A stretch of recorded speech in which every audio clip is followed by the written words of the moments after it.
Hello, people. Santier here, and I'm playing more Guild Wars 1 because I feel like it. Woo! Okay, let's just get going.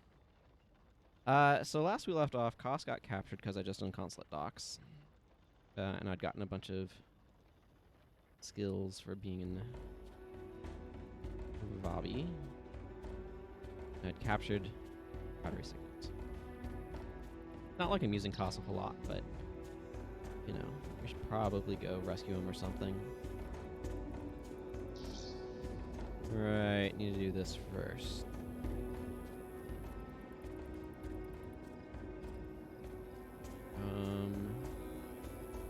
There is an elite to capture in Martyr Coast, but it's kind of probably better to capture that one later. I think I'm not going to worry about sequence of capture at the moment. I probably wouldn't hurt to get okay, I've got like 5, that's fine. I was going to say it wouldn't hurt to pick up more, but I've got a decent number. There's some enchantment that I was thinking would be really nice to be making use of. I forget what it was. I mean, I could use Eternal Aura. But there's a lot of enchantments dripping around here. I think I'm probably better off going /warrior. And bringing Wild Blow to deal with stances. That's the real issue out here, is stances.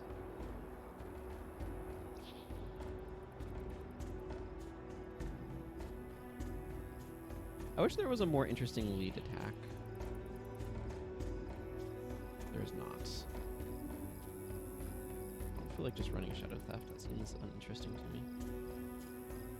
I don't know.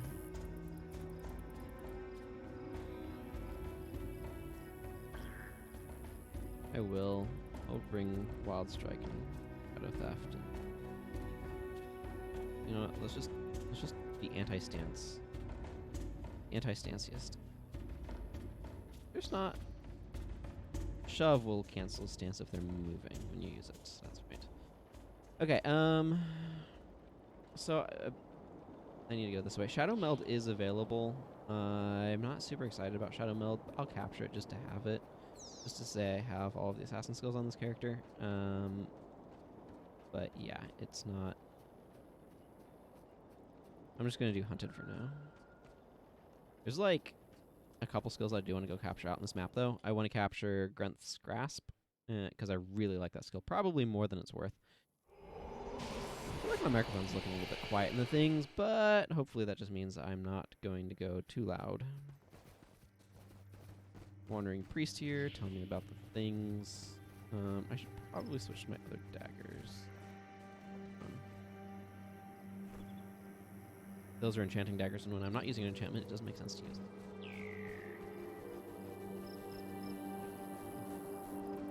I do want to pick up Law and Order at some point, but that's something I'll probably look at when I'm not streaming.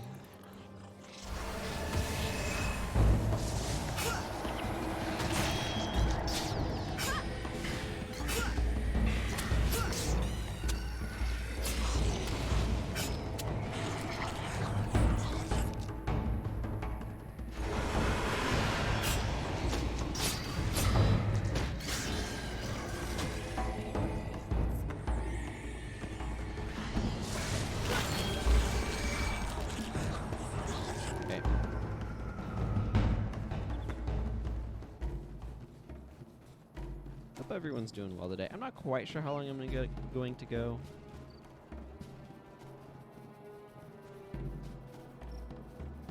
A little bit later in the day. But I wanted to play some, you know? Contracts up there.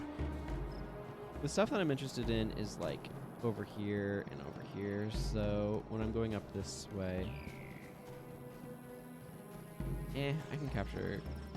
There's going to be a elite attack that is available on a boss in here, but it's just easy to capture off of another boss a different direction.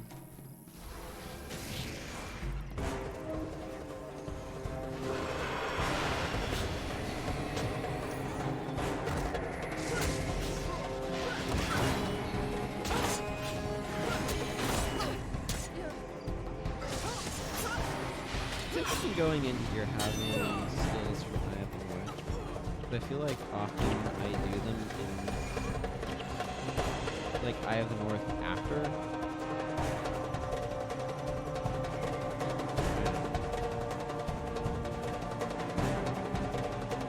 Just creates a little bit of confusion.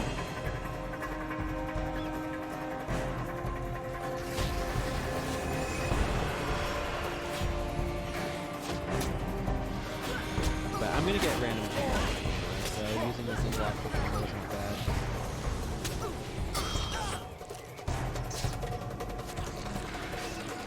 You bit of a jerk.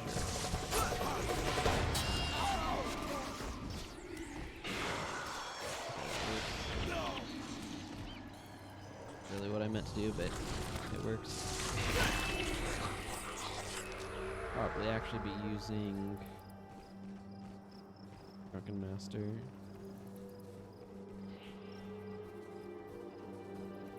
But oh well.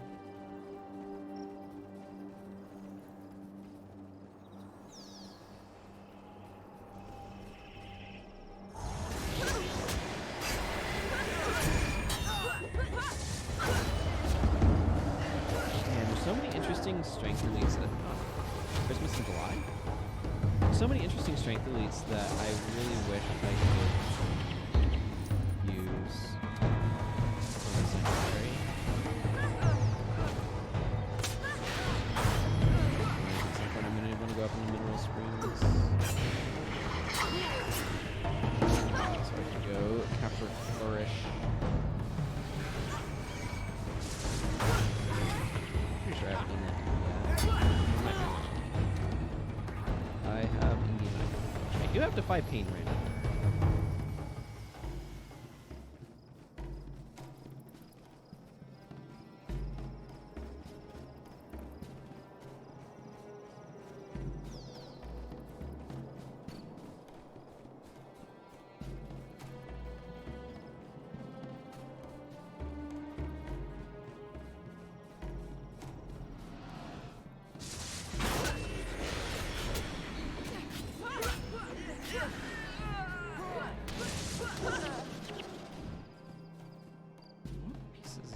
This gives me +5 maximum energy. Energy regenerate. Energy recovery +1s on these 2 pieces of armor. I'm thinking about the armor system a little bit in this game and thinking about how interesting it would be if you could have a warrior that could have an armor set. This is probably not relevant now to get. That could have an armor set that would give less.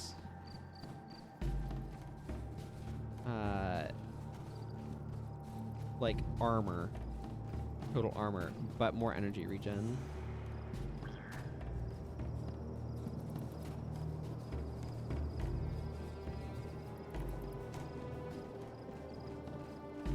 Not quite sure what that would look like though in order to be able to make something like that work.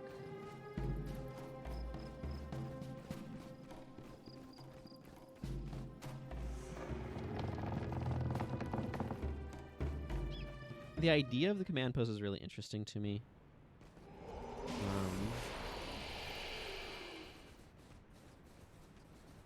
It would have worked a little bit better if they'd kind of been able to make it kind of an individual guild hall where we don't have to go out into an explorable zone, or at least if they'd put a Shunlai chest out in the explorable zone. I don't know if that's I don't know why it wouldn't be.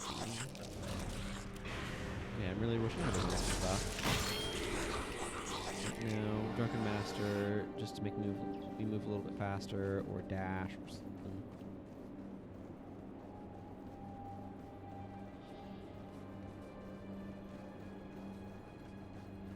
But over there, cool spear. But you know, I cannot check right now. We're in the explorer map, therefore I cannot check what paragon skills I have. I'm a warrior.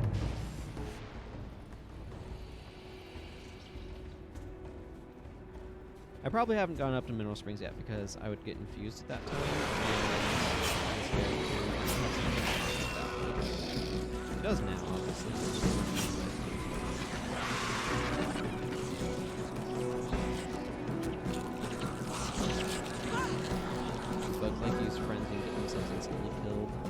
It is really cool how these pools change in effect. When you cleanse them of bugs, like they start off all gross looking. And they clear up.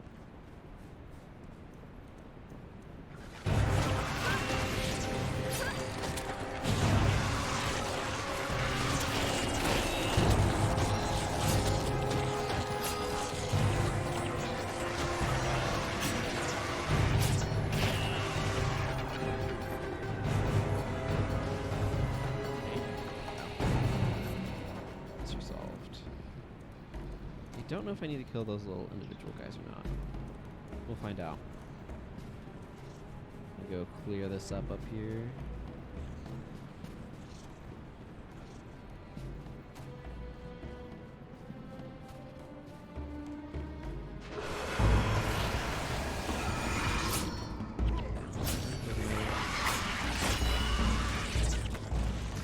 Looking forward to capturing glaciers fast. That would be nice. That'll be available in Bobby, so a little bit of ways. Although not as far as one might think.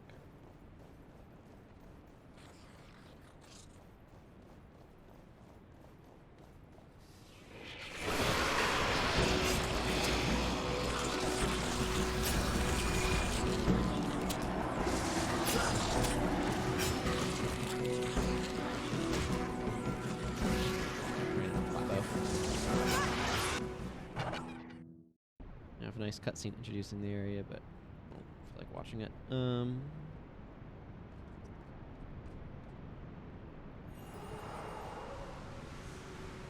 Great escape, man post. I'll grab that.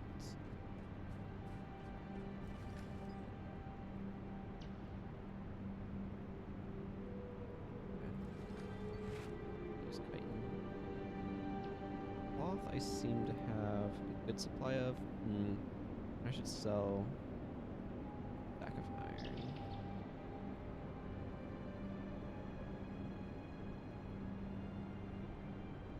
Okay. Empty spots for beverages.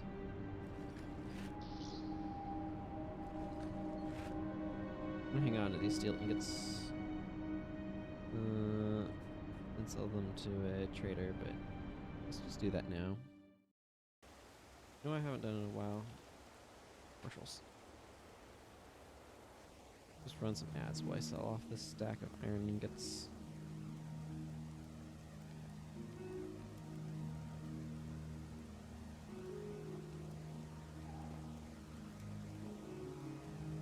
But I don't need them.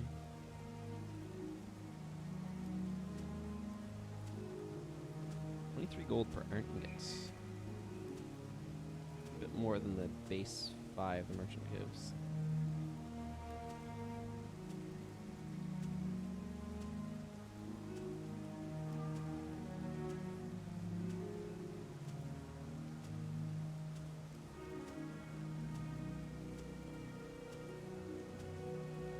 Anything unusual going on? Plant fibers are worth a lot right now, so are scales. Plant fibers are kind of really high. Do I want to sell a stack of plant fibers?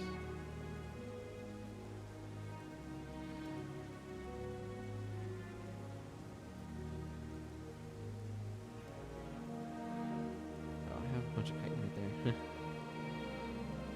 Yeah, you know what?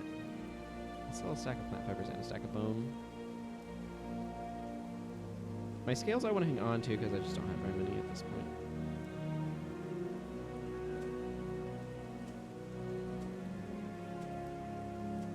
I know this is the most exciting part of this game. I say with enough sarcasm to drown a horse.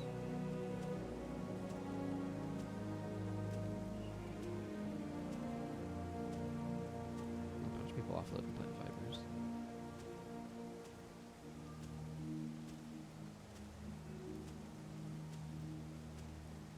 It's $14 per bone, so. My understanding is that they made it, you do these so individually like this to prevent massive market fluctuation. Like bulk purchases, radically changing supply instantly. Like if you're increasing supply enough that you would go down dramatically and whatever, you'd be changing the quantity dramatically. There we go. Just casual 20 platinum.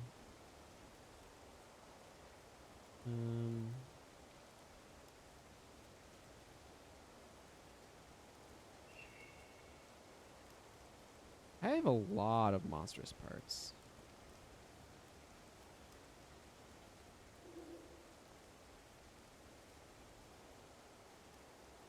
Monstrous fangs and claws are also kind of worth a decent amount. Actually, I was at 13.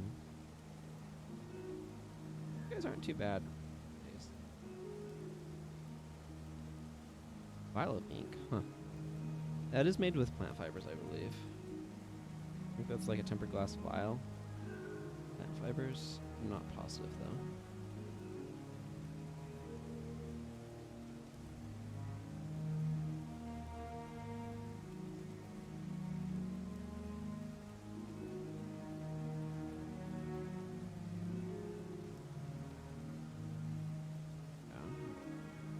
What do we even make with like monsters claw? Might sell a few. Let's sell like 10 monsters claws. Maybe. Let me check. Monstrous claw. What are you used for? Warrior Norn armor. Well, I'm not going to be making any more of that. Car Slayer weapons. Fossilizing stones. Car Slayer daggers. Yeah, but it's like one.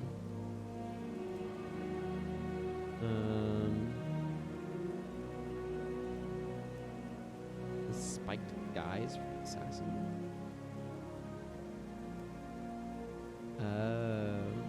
Needs 15 of them. Yeah, but I'm not gonna make that either. There are a couple of pieces of Deldrimor armor for the assassin that I theoretically want, but not guys.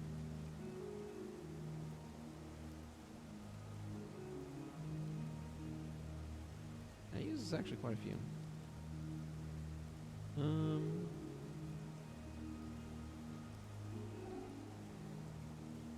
Yeah, I'll still sell 10, I think.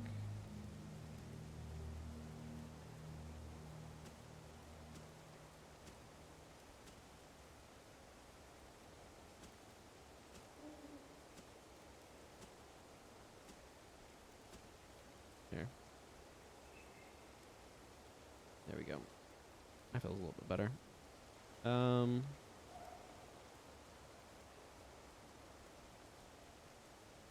ahead and leave the guild hall. I want to go.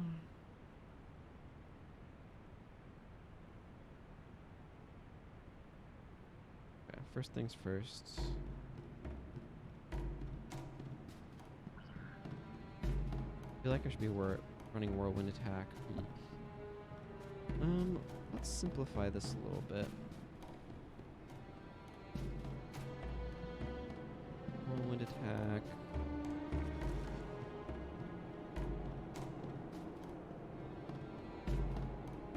Master. I'll keep Shadow Theft on for now. Helps me make sure I can get through stuff. I don't think I want to go capping just yet. Maybe? You know, I should figure out where I'm going first. The Great Escape. Archjock Ward. Okay, yeah, I'm going to want to go slash Paragon for this. This is going to take me near... I think anyway? Yeah, because I just have Stunning Strike.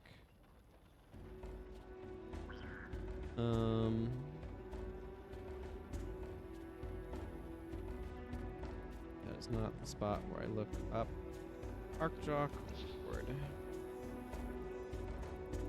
I'm not gonna get Rage of the Tuca. That doesn't make any sense here.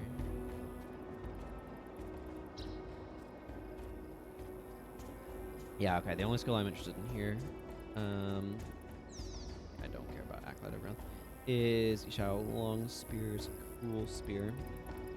So capture that. I do want to make sure I can get through.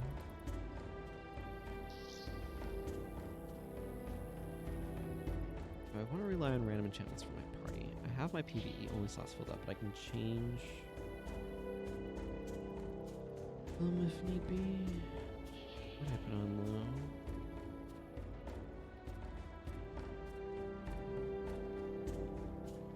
Is there anything I want to use for like motivation?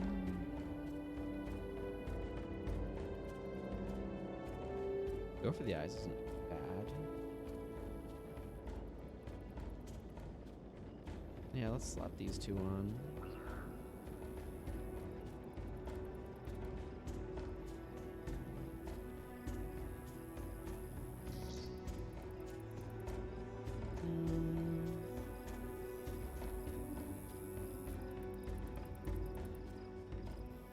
Critical strikes is really nice from an energy management standpoint. Maybe I just want to. Where's my Tiger Mastery gloves and my critical strike safe pass?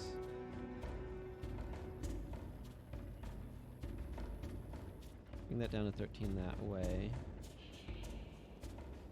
14, I guess. Go with that sort of split. Oh, that's a nice break point for Shadow Theft as well. 77% crit. Yeah, let's try this. See how this feels. This obviously, I'm basically just using this as like an eviscerate. Won't help me get through anybody, but I'm just relying on the rest of my party for that.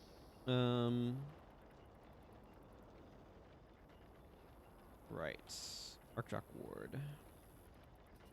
Up and around, I guess. Random Luxon Totems. I might want to do one more quest that gets me a Luxon Totem. That way I can trade them in for a superior salvage kit. I don't remember if... I don't think 4 gets you anything. I think it's 1, 3, and 5. So...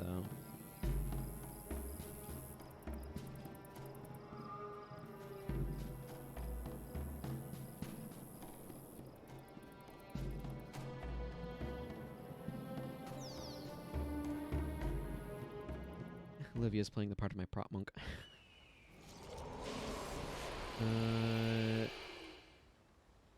Here's the Wandering Priest. I definitely want this because I am going to go after some bugs here. There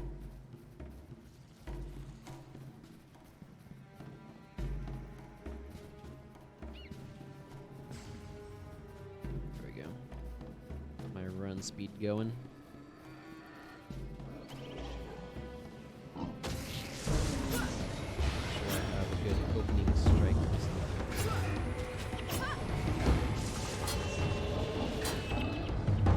Nice thing about Go for the Eyes is it just helps your energy management a little bit. Makes no sense.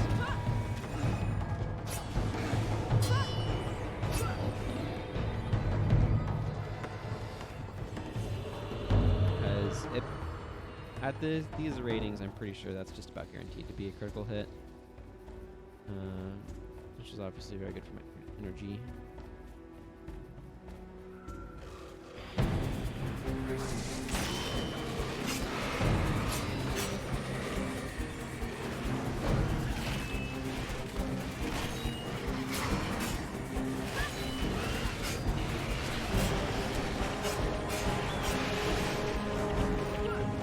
Also, that gets to 100%, which is nice. And I'm pretty sure that gets my... Oh yeah, that's easily going to get me into +4 energy off of critical strikes range. Shao is over this way.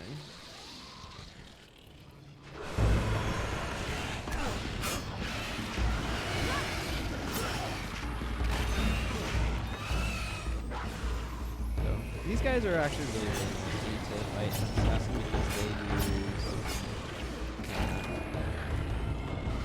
Stone Crush. it prevents you from being able to hit them. Obviously terrible for your action.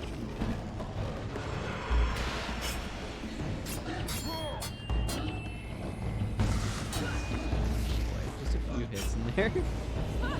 Just gets all my energy back. It's great.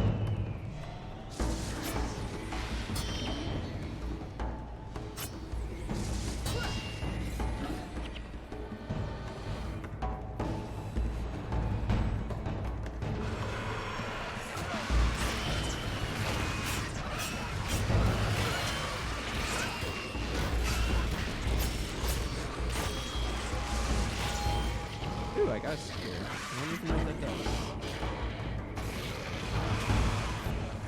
We'll find out momentarily. Looked like it was cruel spear. Go. Got some fruitcake. Okay, let's see what Isha's spear does. It is okay. This is actually not bad to have. It's Burn Over Brains is not necessarily my favorite mod, but it's not terrible. Drinking some water here, and it is a zealous spear, which is definitely one of the spears that I want, or one of the like spear mods that I'd want to end up having. Like I have a dazing spear, I have a furious spear, so having a I would want a vampiric as well, but getting a zealous spear is very welcome. Toss it in there for now. I'm gonna have a bank full of random. Okay, I'll accept dust. I want more swords too at some point, but that's a later concern. I'll be able to open up some inventory space when I get some other characters. I might give Zed, which is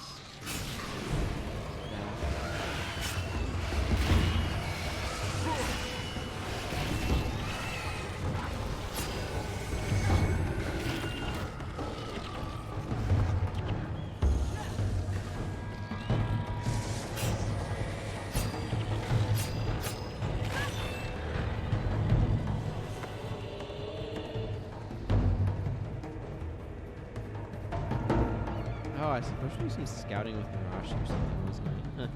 I completely bungled that.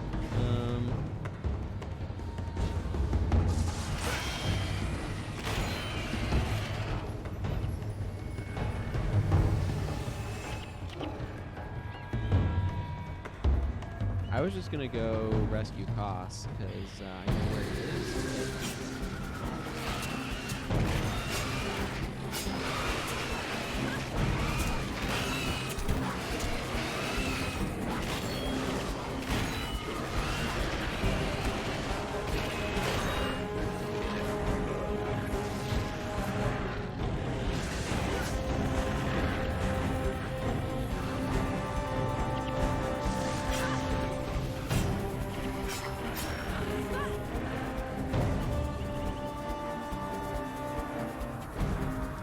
They wanted me to like go talk to Nerashi about it or something.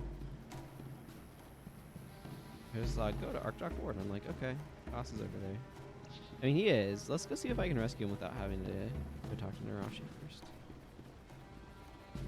Curious if they'll let me.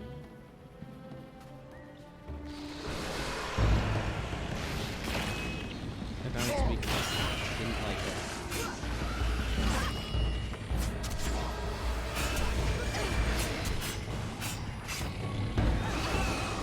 I need to bring some more enchantment removal, is what I'm noticing here.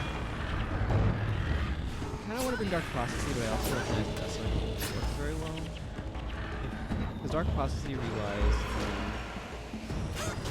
critical hits, so if your target can't be critically hit, it doesn't work very well as a way of getting enchantments. The preferred choice actually would probably be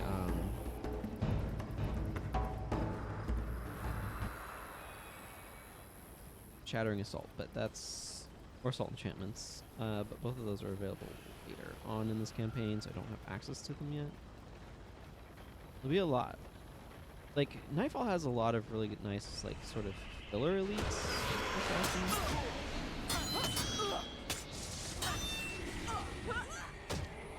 So right now, I am enjoying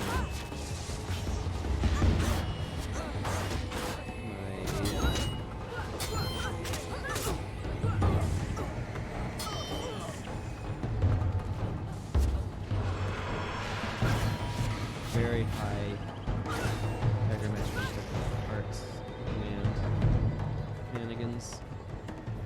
My shadow theft.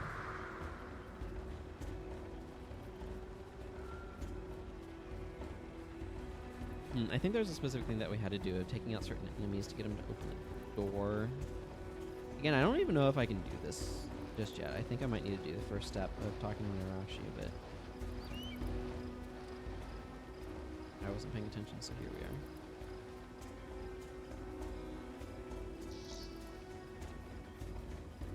Let's just take out these outlying groups and see how this is set up. See if it'll let me. I don't really expect it to, but I want to find out.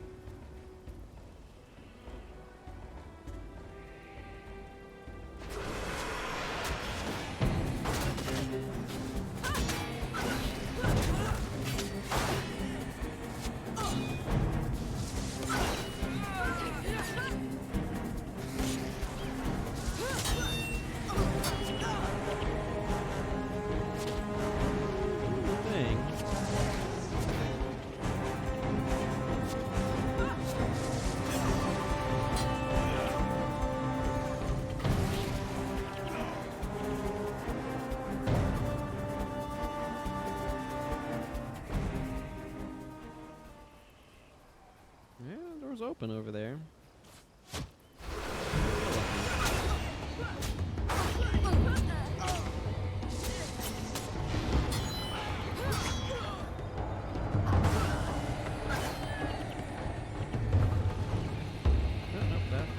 Door's open. Oh yeah, that one's the one of the here? I think is the right term. Apparently it's I didn't need to actually talk to her. Look forward to seeing how this develops.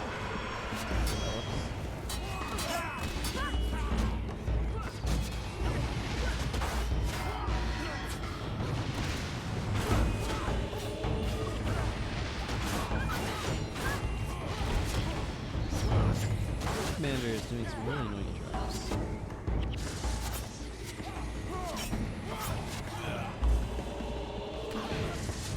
That's cool, bet.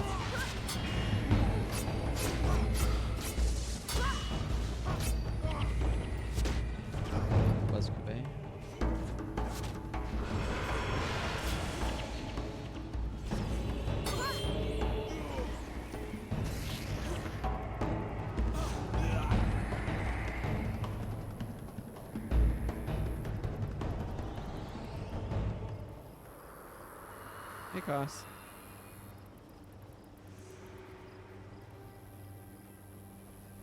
Apparently you just never need to actually get the location of Koss from Nerashi. I did not know that, but you can just skip that if you know where Koss is. That's cool. It says go back to the command post to get your reward from Lanai, and you can, but I wouldn't. I would go over this way first. As a random non-combatant.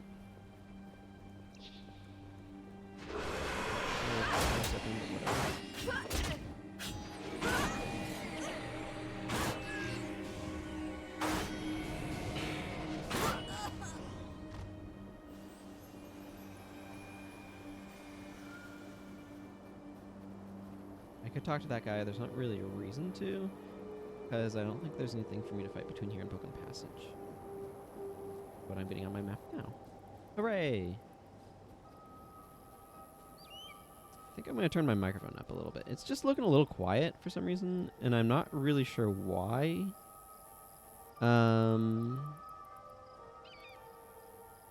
Is the right... Yeah. I think. Spur. Yeah, I don't know. It seems to be the right microphone. I feel like Windows Updates messes with microphone settings. But I don't know. I feel like my computer's been real weird today. Dropped 16 frames. Between this and some reason my Google Chrome was like doing some weird dark mode thing. I don't know what that was about. It was very strange. And made a couple of websites look terrible. Want to add that? Okay, Lonai, give me my quest reward, please. Have to use Koss.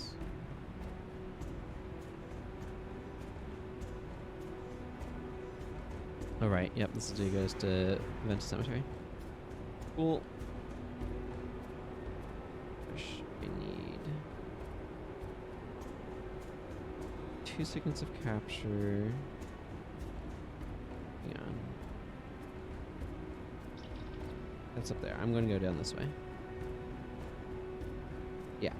Okay. I'm going to go down this way, and then I'm going to... Yeah, because I'm going to go over to there. Okay. Capture a couple skills. The PvE only skills that I get...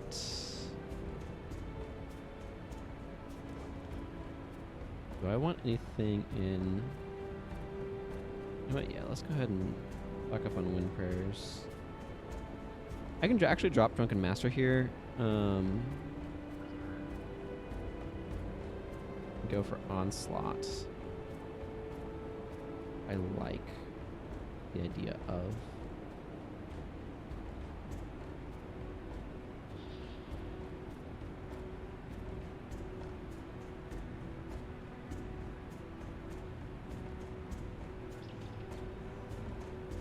I'll slot in Lotus Strike for energy management.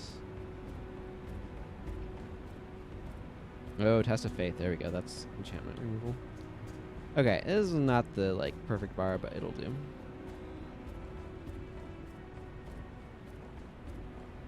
Yeah, it's fine.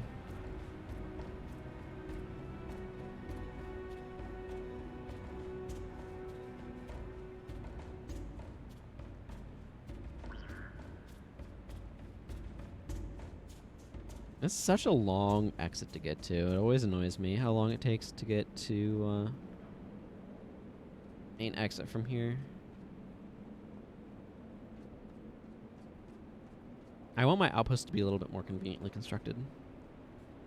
And they're doing all these loopy things up to a big old ramp over this direction. It's a little frustrating.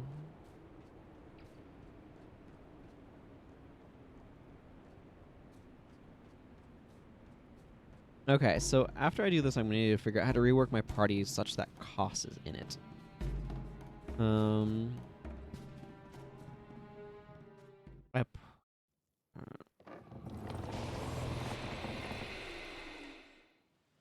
I'll probably drop Serenia.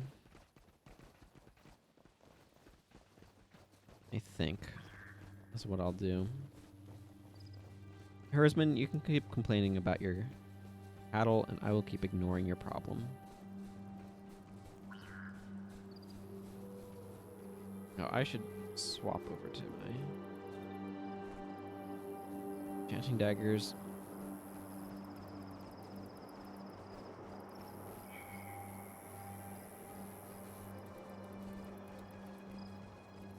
Yeah, I think I want to keep this current arrangement.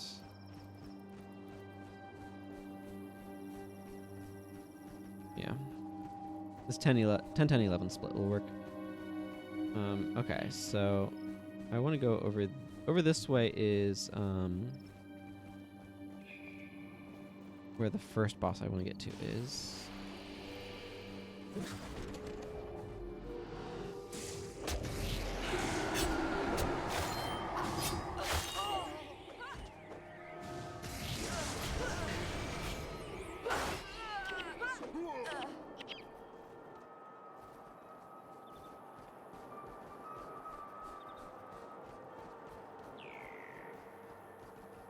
And one of them's down in there as well.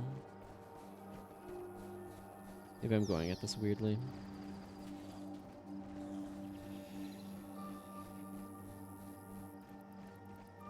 It doesn't matter that much. It's not like the most precise thing.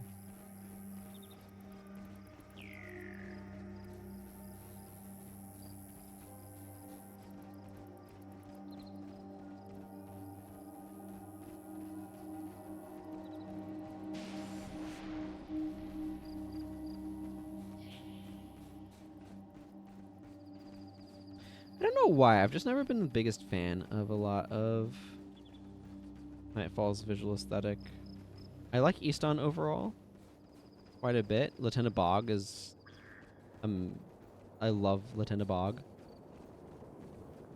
And, I don't have it on this character yet. But like... I don't know. These color palettes just don't appeal to me as much for some reason as the other ones.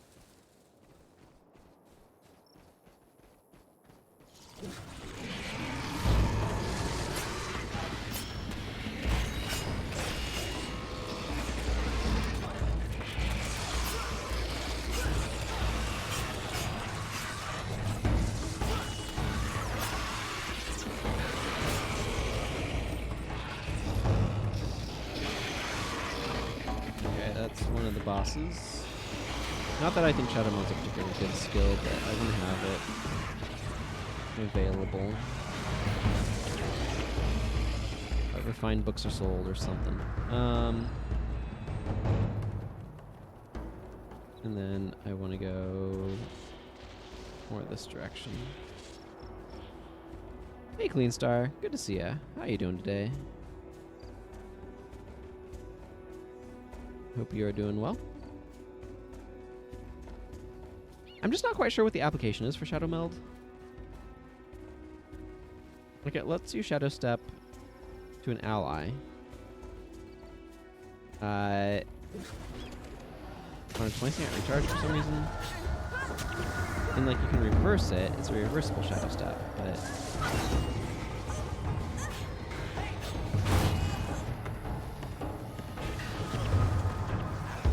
I'm glad you're doing well. I'm doing pretty well. I'm doing pretty well.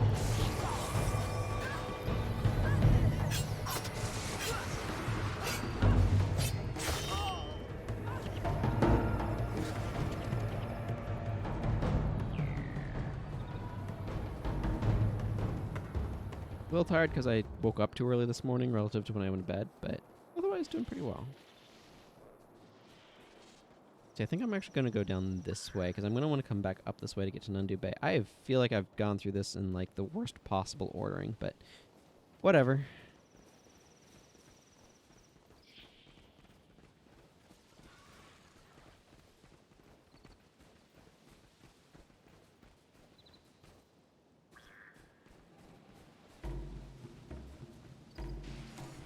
There's Booble Ice Hands. That's who I'm looking for. I don't know why the Scythe drops is not icy. It's very perplexing. But I'm pretty sure he drops a scythe that isn't icy.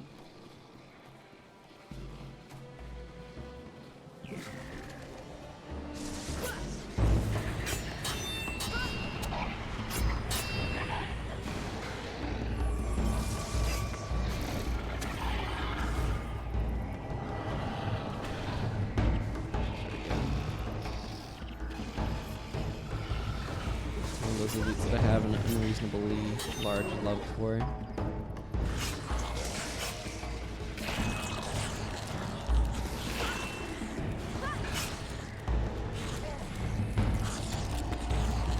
Not that I can use it on this particular character at the moment.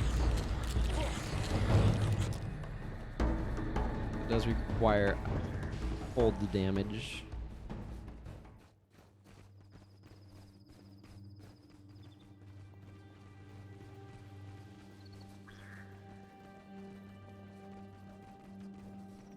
I mean, I have a cold damage bow that I can use it with, but the only ranged attack that I have is Death Strike, I think it is.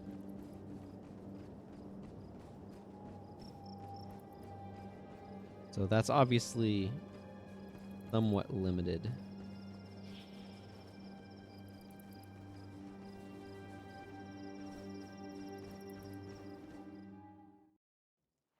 I like it on a Ranger Dervish, though.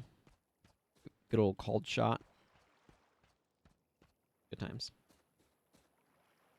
Okay, and half my bard disappeared because it was elite skills. Okay, a quarter, but you know what I mean. Okay. What is my next priority? Let's actually look at a list of elite skill like capture locations. Cliffs of Dojak is not super relevant because that's only during quest. It's not Isles. It's nothing I'm looking for. I already grabbed Cruel Spear. Haddock Caverns. Zealous Vow will be good to pick up. That's going to be a little bit yet before I do that. Barbarous Shore has both Vow of Strength and You're All Alone. Vow of Strength is... and Crippling Anthem? Boy, okay, there's like several things that I want to capture from the Barbarous Shore. Hanslet Docks I already captured Cautery Signet from. Dajka Inlet also has access to You're All Alone and Vow of Strength. So I might do some runs of Dajka Inlet. The Jaren Estate has Way of the Assassin that I absolutely want to make sure I'm picking up. Floodplain of Macklon. I mean, I'm going to grab Hidden Caltrops and be a meh about it. Decapitate I'll probably pick up as well. Because why not? High Bluffs. Defensive Anthem. Yeah, okay, there's nothing there that I want on this character. Kodonur Crossroads has nothing that I need. Margo Coast. I believe I have Cleave already. And I just got 2 elites. Nundu Bay is not relevant yet, but I also don't care about any of those. Anthem of Guidance I have some interest in, but I think there might be other places that I might get that. I don't know. We'll find out. I do want to pick up Anthem of Guidance, though. Crippling Slash. I think I already have Crippling Slash and Reaper Sweep. Some part of this is a little tricky because there's a bunch of like skills that I already have from other places, so.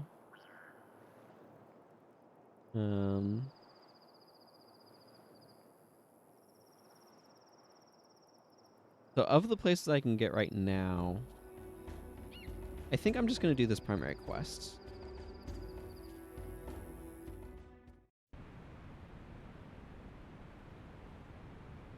And I'm going to stick with Onslaught, thanks. Test of Faith. Yeah, I do want access to enchantment removal. I feel like...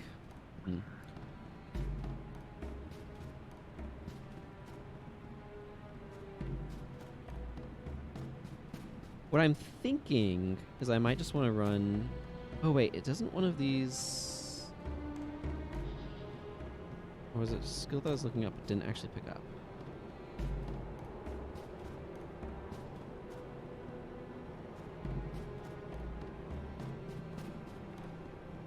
I'm feeling a little confused. There was something that I was looking at. Guiding Hands, I think, that makes your attacks unblockable. I think I might have been looking at it and not actually picked it up, though. Yeah, let's go out into the command post. I'll worry about finishing my build in a moment. The command post might have access to... not the Streamlight Agent, the...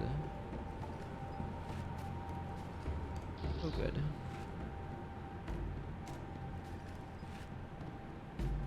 I do want to salvage Kourna and Pendants because they contain iron ingots, like around 4 apiece, and I think that's worth salvaging out of them.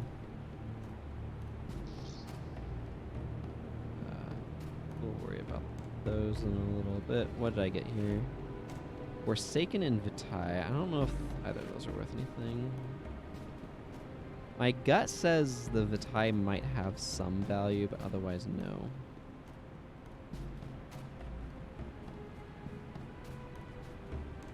Let's go... Fly a kite? Up to the highest height? Okay. Hero skill trainer's not here yet. I need to do something command posty.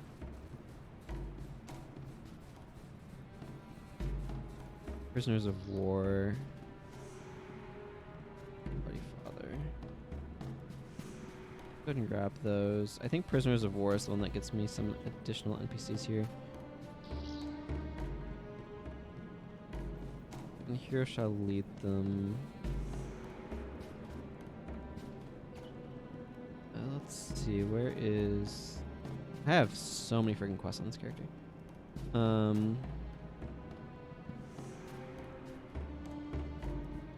Okay. Well, let's do Prisoners of War here. I should not worry about things too much and just go... Hang on, let me look up.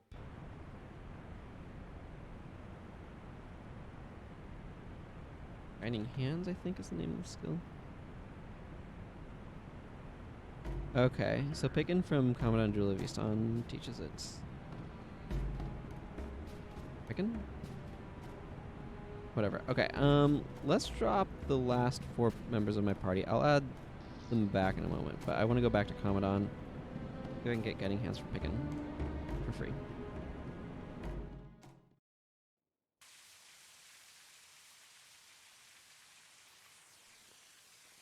Oh, I'm District 2. You can tell because I did not hit a massive lag spike loading in. I should have some hero skill points. Character's comfortably over 1 million experience points now, so that's nice.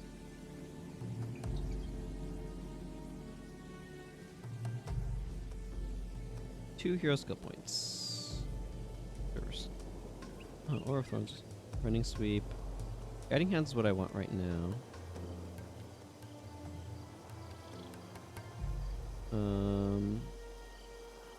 Do like Rending Sweep. I'm just gonna go ahead and pick that one up.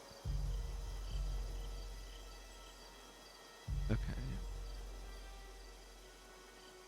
So with that, I feel comfortable dropping, because this is unblockable when I'm enchanted, so it's really convenient. But I want to use Golden Lotus Strike for my lead for energy management reasons. I think I'm going to swap some of this stuff around a little bit as well.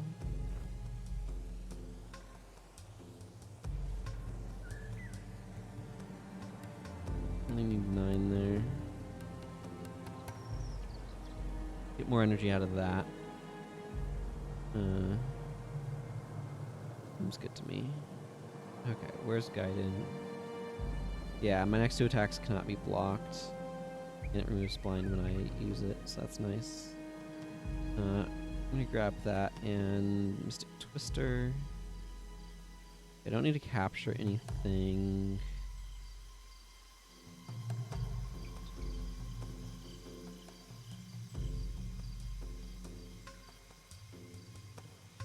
I'm considering Harrier's Grasp. I do want to make a build with Running Aura at some point.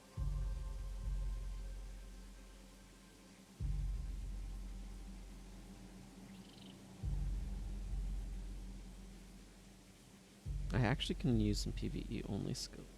I'll have space for them. Tryptophan Signet's a really strong snare.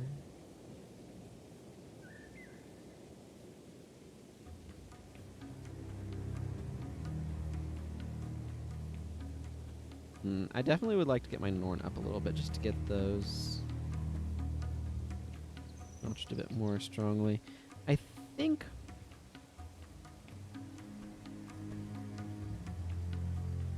Dodge, this is just nice additional damage, so I'm going to just slot that in. Just plus 18 damage for 4 adrenaline is not bad at all.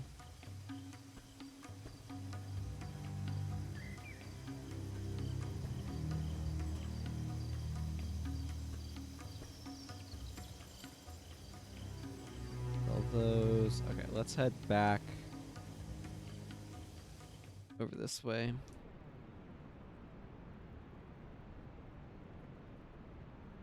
Okay, let's get some heroes back in my party. Oh, I need... I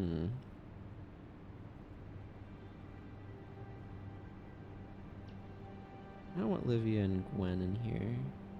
I might grab Olias for getting more skills on him.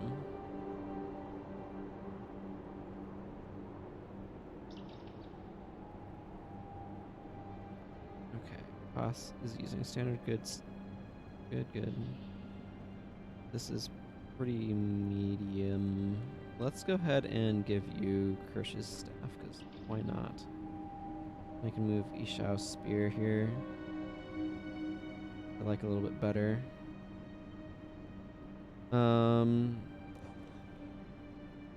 Okay, let's see what stuff I've got available to me that I might want to do with him. Obviously, Olivia is doing a bunch of stuff that way. I'm going to want to be more damaged focused. He should not be overlapping with anything, just given his allotment of skills. I think this is fine as well.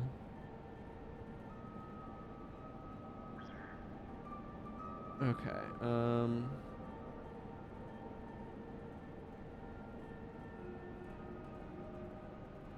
part of what I want to figure out is what secondary I want to be running on Elias.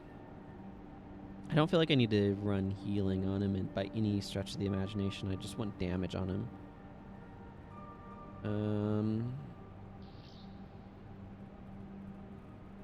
Thinking about minions.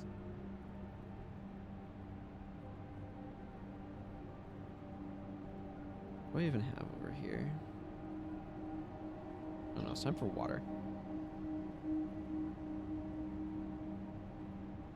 Okay, we have fiends and golems and stuff. Wither that the AI will never ever cast because they dislike it for some reason.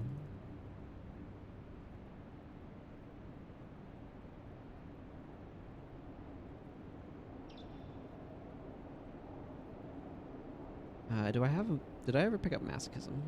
I do. I do have a copy of Masochism. She's not using it, so I can run it here. That would be good.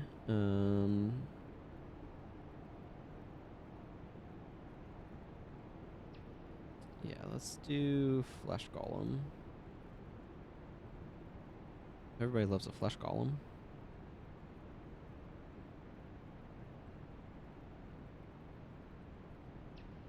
Deathly Swarm. Bring Blood of the Master. Hey, Jester Almighty. Good to see you. Hope you're doing well today. You know, I have Signet of Lost Souls in my pool of skills, so I'm not going to run that. Rising Bile, maybe?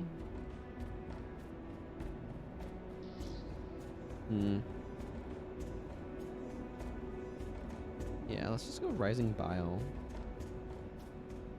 I feel like it. Featured Bile would also be kind of nice, but I'm just going to go Rising Bile. I will rune him up eventually, but I don't want to do that just yet. None of that should be overlapping with Olivia in any particular way, because she's all like blood magic with a dash of curses and... Okay, she's protection prayers with a dash of other things. Alright, put off, going to sleep. Ah. Yeah, I get you.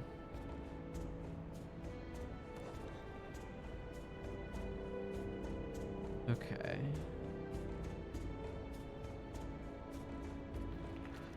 Yeah, because he's level 15, I want to hold off on doing too much with runes.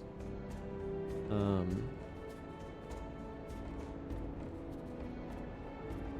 might grab... Yeah, let's do a little bit on it for him, though. I do want him to eventually have Soup Death. I think I'm going to run him as my MM on this character. Masters will probably be curses. I usually kind of do that sort of arrangement. But I want to...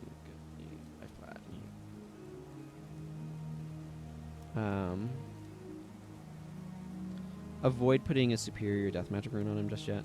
So, minor blood, minor curses, minor soul reaping.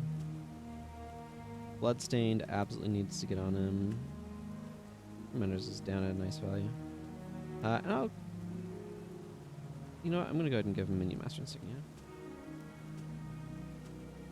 And... 4.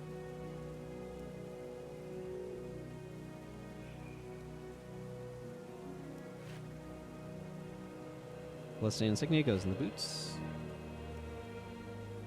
Back in the day, Bloodstain only came on boots. His Bloodstained boots. I do legitimately kind of miss how some of that stuff worked. But, oh well, those days are long gone. Forsaken is worth the absolute zilch that I thought it was? Yes. Vitae, also not really worth anything. Minor Vigor is not particularly expensive. You know what? I'll pick up a Minor Vigor for him. I don't tend to do a whole lot for gearing heroes. I'm giving him a little bit more than I often would, actually. Let's just grab that Soup Death. You know what? I'm just going to be lazy. I'm just sticking on him now. You can have low health and be fragile. Terrible plan, but we're going to do it. Yep. Party box.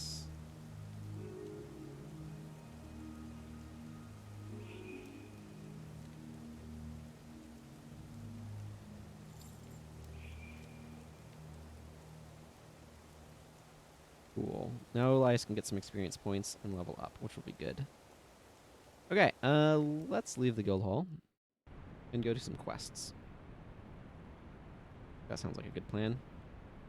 Why did you have to drop me in all the way over here, though? Why couldn't you drop me next to the low high? Yep, absolutely. 55ing, I mean, you can still do it, but it's... 55ing is usually slower than other farming methods from what I understand. I think there's like maybe one spot where it might see some use. From what I've heard. But my understanding is it is not considered a particularly good or viable thing these days. A lot of what's happened is Shadow Form is so good at allowing you to be able to mitigate damage and avoid stuff that is just kind of surpassed 55ing as a mode of durability. So there's popular like dervish-based stuff using Grunt's Aura that gives you a bunch of lifesteal. It lets you get around Shadow Form's decreased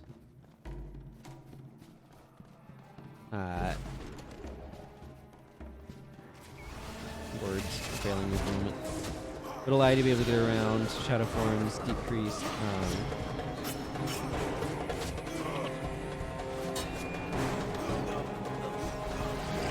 damage.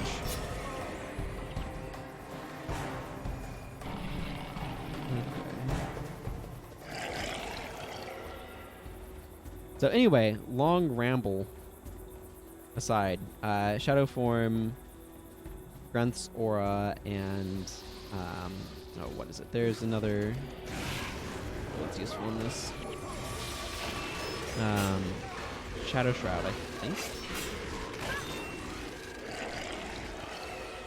Shroud of Distress are all really useful for making yourself a lot more durable. So I think that's what's done these days. Is kind of like a bit of a framework for a lot of that stuff. Ugh.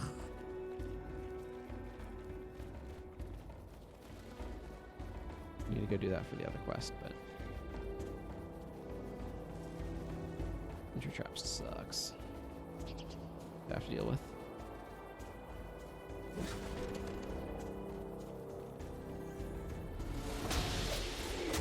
Yeah, I think there's a combination of like assassin dervish stuff that tends to be more popular things to do these days, from what I understand.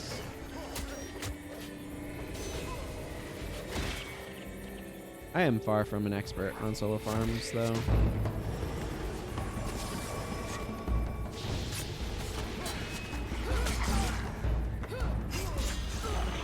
There's some stuff that I've seen with Mesmer and Wastrels. Basically, Shadow Form is like the core of most farming builds these days.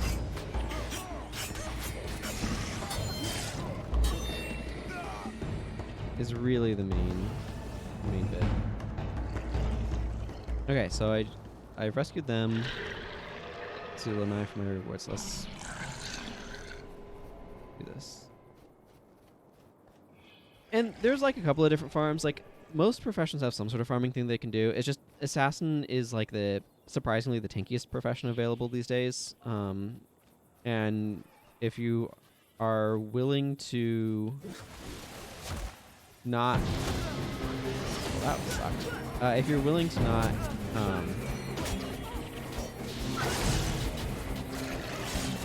like, be trying to deal the most damage possible sort of thing. I don't know where my words are going. I'm being distracted by gameplay or something.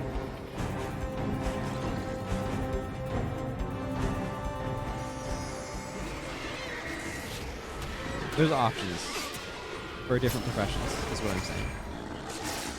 But assassin, like shadow forms based stuff, is a significant core of a lot of farm builds these days, as I understand it. I'm gonna pull this way up.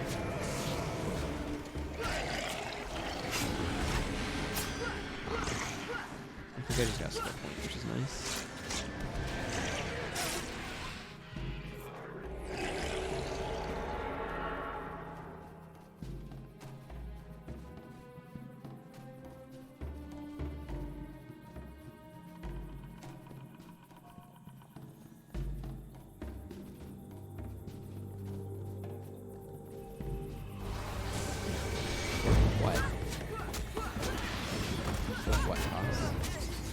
I've not been paying attention to what Koss has been saying.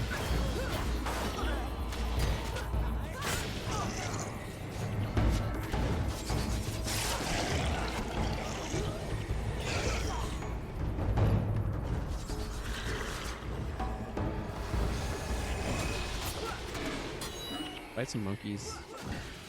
Don't like us.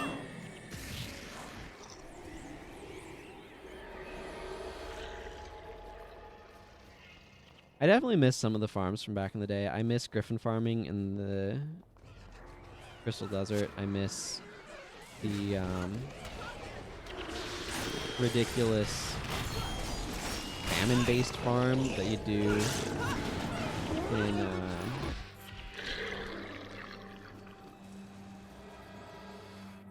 just outside Harvest Temple with the Zimmer Monk 600ing before Spirit Bond got its limited number of triggers. Those were crazy times. And here should leave them. Yeah.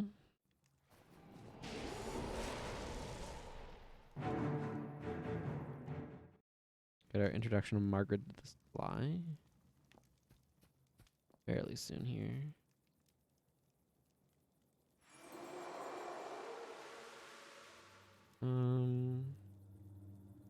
Yeah, we can evacuate the wounded. I'm gonna drop Mystic Twister.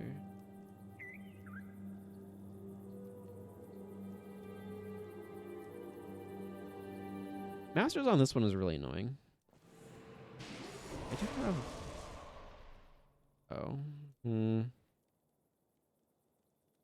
I need to make sure to pick up a copy of Night Falls.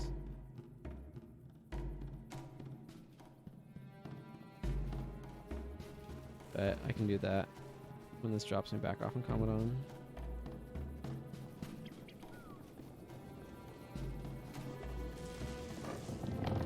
I'll have to spend a little bit of gold to get the pages filled in, but it's no big deal.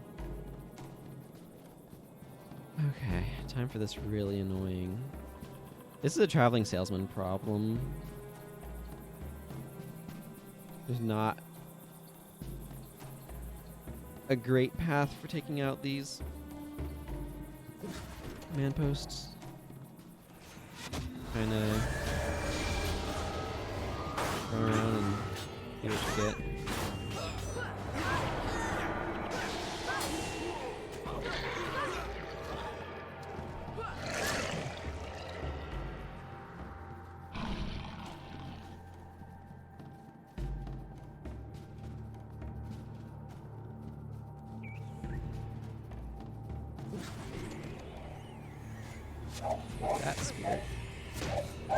Spirit of Infuriating, he's actually really good for me. It lets me charge up, dodge this, and just get more damage really quickly.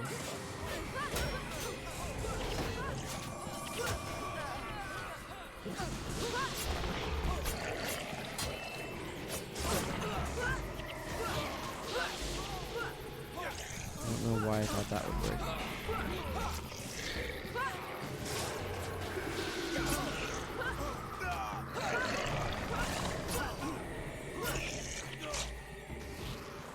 Okay, whatever. They're gonna fight the Spirit of Infuriating Heat regardless of whether or not I want them to. So...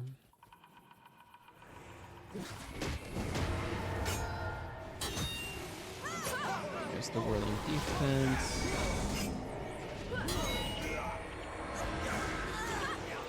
I think you have to bring Koss to this party.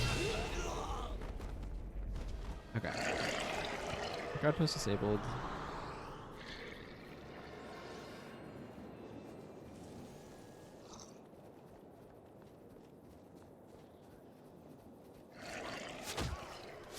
I didn't even notice these guys.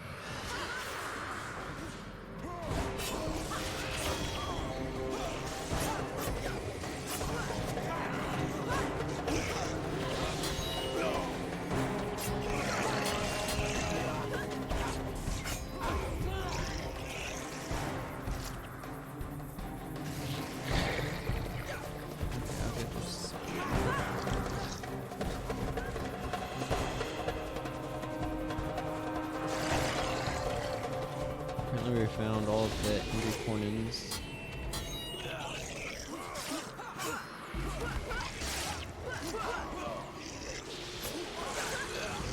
I mean, dodge this does make my next attack unblockable, so it's helping me do these guys. It's nice.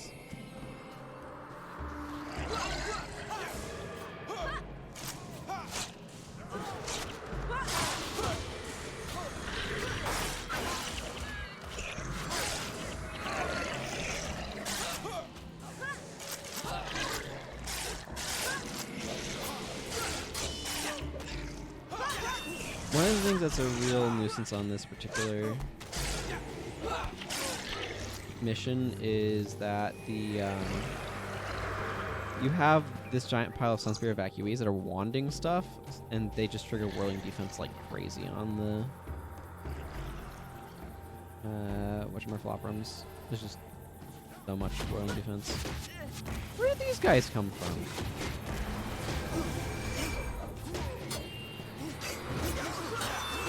Apparently have the observational prowess of a something that doesn't observe things very well.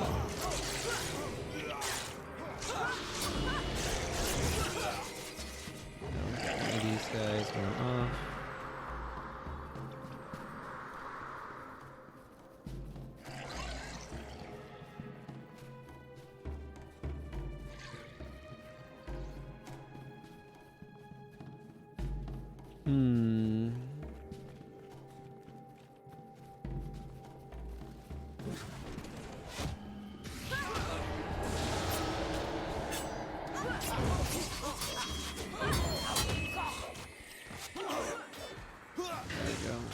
Disable that.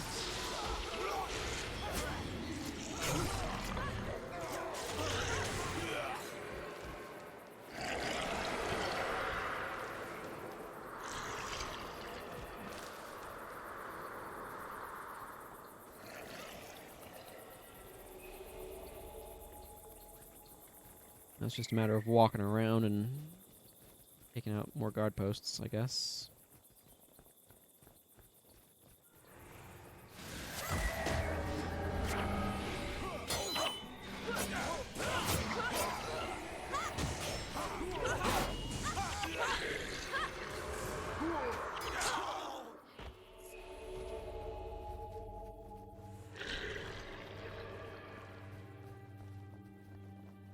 I see this group down here now.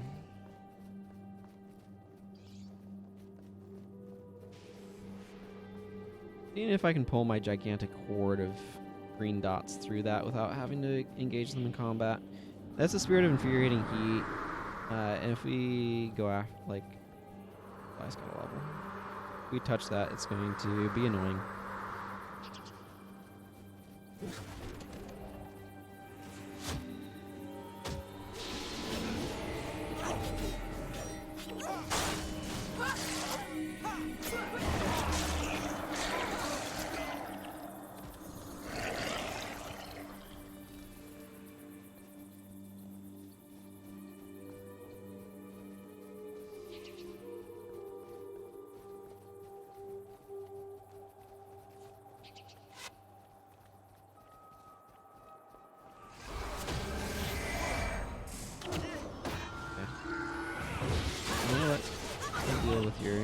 nonsense in a moment.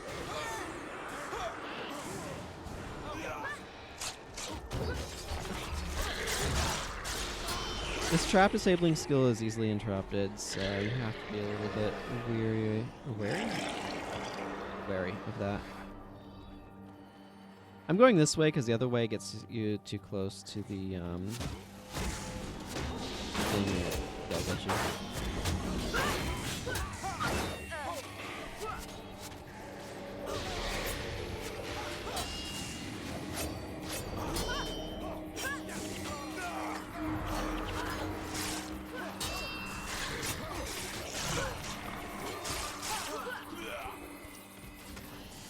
Bone Fiends are also going to be triggering the Whirlings a lot. I should probably have given Koss an anti-stance skill, now that I think of it. Oh, a bit late for that.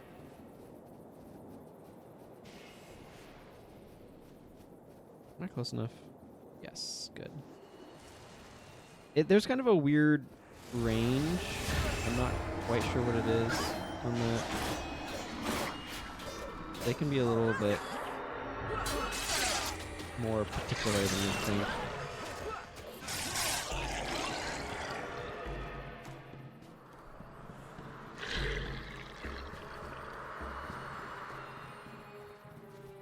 I don't know, let's just go back up and then down.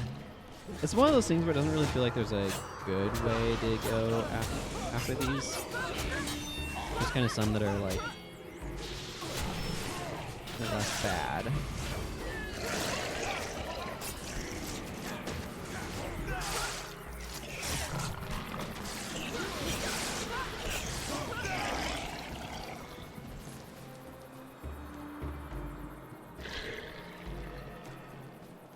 Because they're circled around everything.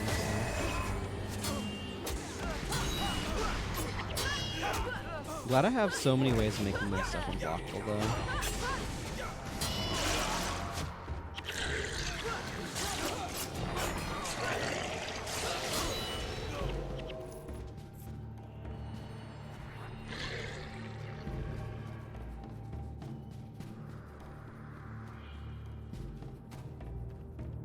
That's close enough. Again, this does have a range, I'm just not quite sure. That range is offhand.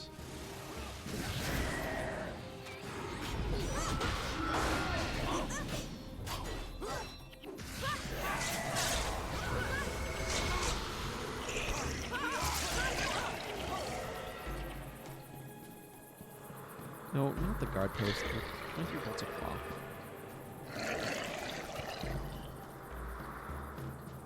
I'm going to have to go down here and get these and then head all the way back over to Margaret the Sly.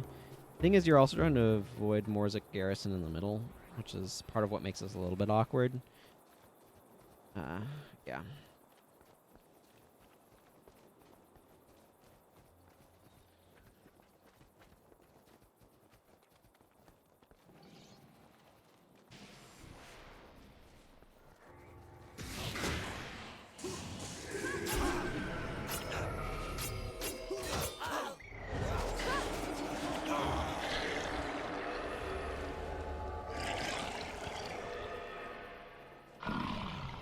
Traps have a very long activation period.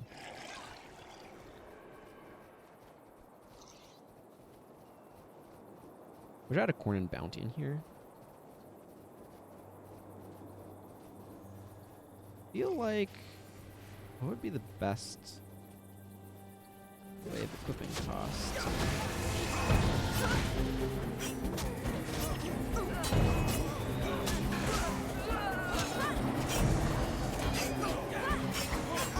Definitely kind of feeling grateful I have as many monks as I do. Not that I think my team is going to pull off or anything,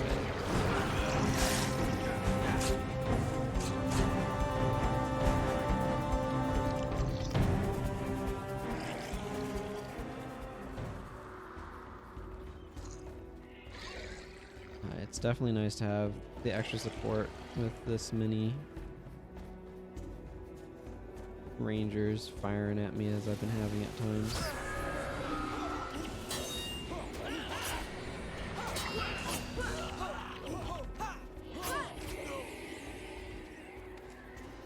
I do want the master's reward from this though. I want the skill points by and large because this character is got a lot of skills I want to get her and not a whole lot of skill points to do it with, so you get more skill points obviously helps with that problem.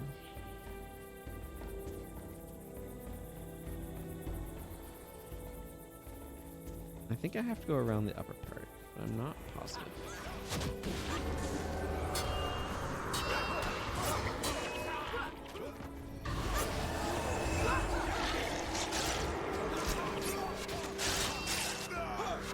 For a second I thought I'd received a rare guard post. That was not in fact a drop, it was just an item.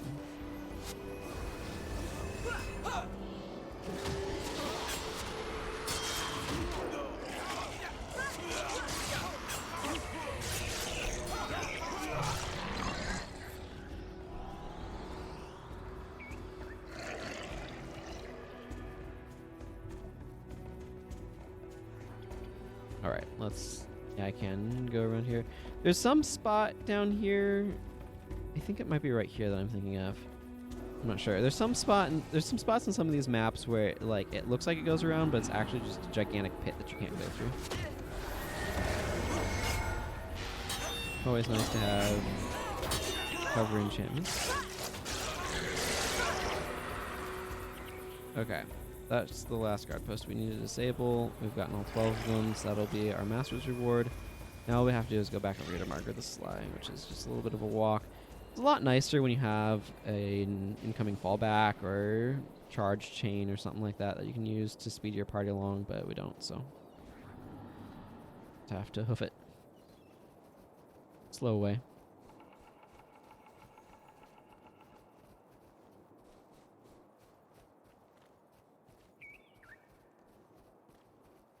I do think having things that actively allow the player to be able to move faster gives a stronger sense of control over your speed. So, like, if they just got rid of move speed buffs and made your characters, or like stuff that you could do for your party 100% of the time, and just made your characters move 33% faster, I feel like that would not be as satisfying as being able to use, like, build to increase move speed, because being an active participant in that is already disabled.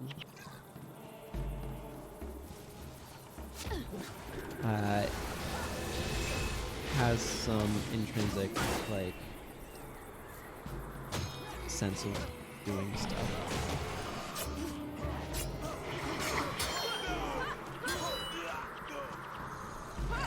Boy, these guys are a really good source of cloth. Gotten 43 in just this mission here.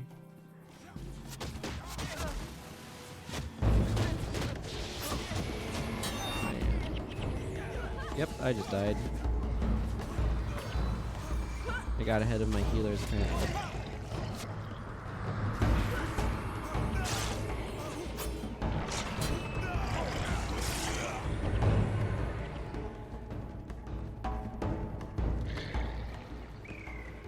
Margaret's over this way. Oh, I don't know why I'd go down that way. Poor observation skills mostly, I think.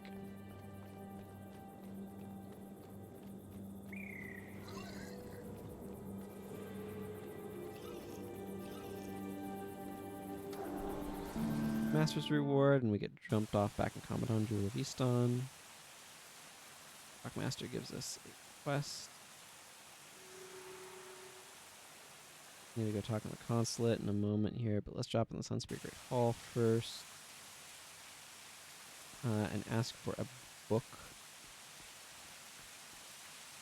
I realized I don't have a copy of Night Falls on this character, and I absolutely should.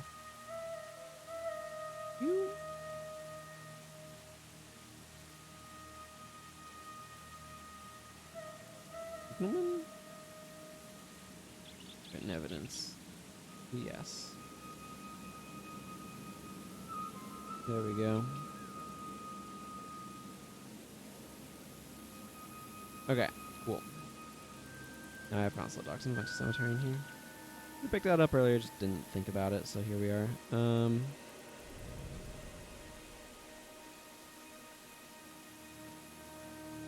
Let's go do this other quest.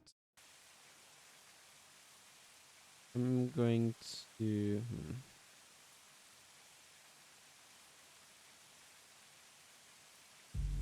I'm actually going to leave this party, and I'm going to grab Anton and Elias. Or Zenmai and Elias. I don't know why I said Anton, because Anton was right there. Because I want to be able to get some additional experience points on them.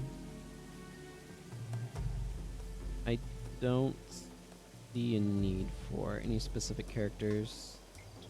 Their skills don't really matter. It's not like this is a combat zone or anything, so I'm not going to worry about them.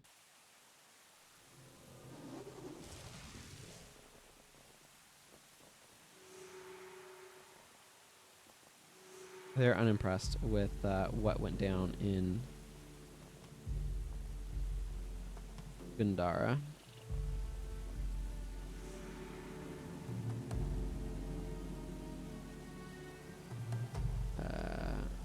Forget how this quest proceeds. Oh, I just need to wait for Elder Soul to finish talking. Cool. But yeah, so we went from Consulate Docks over to Gandhara, the Moon Fortress, where we got roundly defeated by demons or something. And then fled off into Yolan Haven somehow. Don't ask. And then made our way to the sanctuary and then rescued a bunch of injured people and brought them back here. So this is kind of what's going on.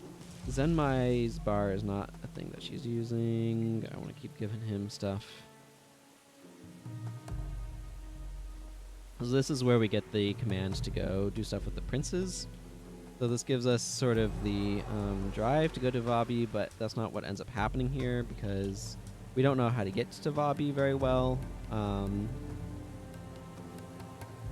Okay, I actually want to go back out into Commandant. Jewel of Istan, because I want to talk to guy over here. Now that I've done that. Moist Lemon? That's an interesting name.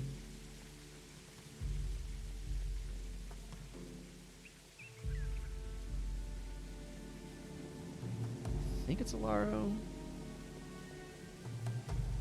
That Zaishin Scout is real hidden. Here's Tenderlin and Unwashento give you quests to go back to other areas, but this guy will take us to Dashka Inlet. For free. You don't even have to walk there or anything. It's great. So now we're in Dashka Inlet, which is nice. I really wish Dashka Inlet at this point was added as a fast travel location on the boat. This is a boat. And I wish Drachner's Forge was on here as well, because Drachner's Forge is a port town as well, and is an 8-person one, and that would be really nice. But here we are. Okay, so I'm kind of want to do a round or two of Dashka Inlets. Let's reconstruct a party. I liked Koro, Olivia, Elias, and back. Don't believe Elias is conflicting with anybody here. Yeah, that should be fine. Okay, there's a couple of skills that I can potentially capture here in Dashka Inlet as well. If I scroll back down to where it was. Yeah, You're All Alone and Vow of Strength can both be captured here. I think Vow of Strength has a number of capture locations. Oh, not really.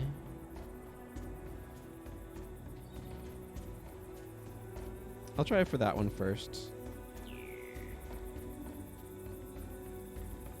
But I think you have to get fairly far to be able to get it, so we'll see how it goes. This is a spot where you can get hero armor, so that's exciting. Oh, actually, you know what I'm going to do? I'm going to buy 4 more segments of capture. That is what I'm going to do.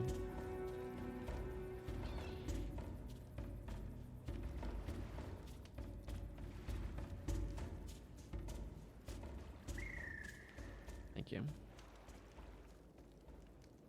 I do eventually want to get like all of the Earth Prayers, Life Mastery, and Wind Prayer skills, but I'm not like in a hurry to do it. I wish Heart of Fury was a little bit more usable on secondary, but like if it was 4 or 5 seconds, it totally would be. But they made it low enough for, or that low for a reason. Like this is usable if you don't care about damage.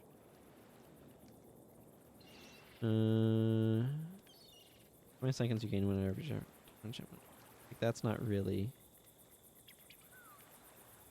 practical.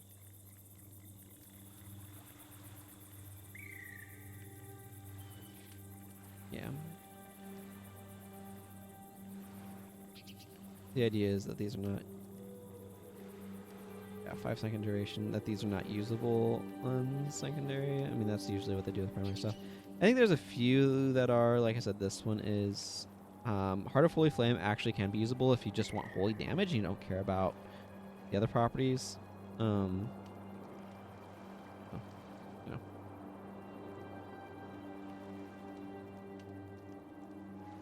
I have a bunch of these. Okay. Let's deposit my 863 gold that I apparently have sitting around. I don't think this really gives you much in the way of loot, but just to be safe.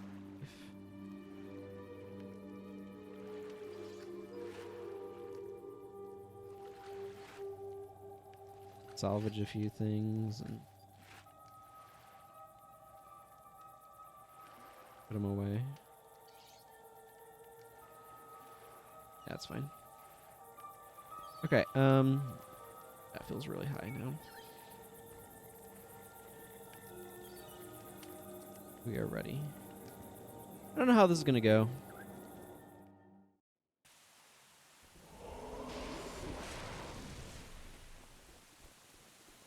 Not too thrilled about this minute countdown timer to start. This is using a guild hall, by the way. This is the stun-themed guild hall, or yeah, the stun-themed guild hall.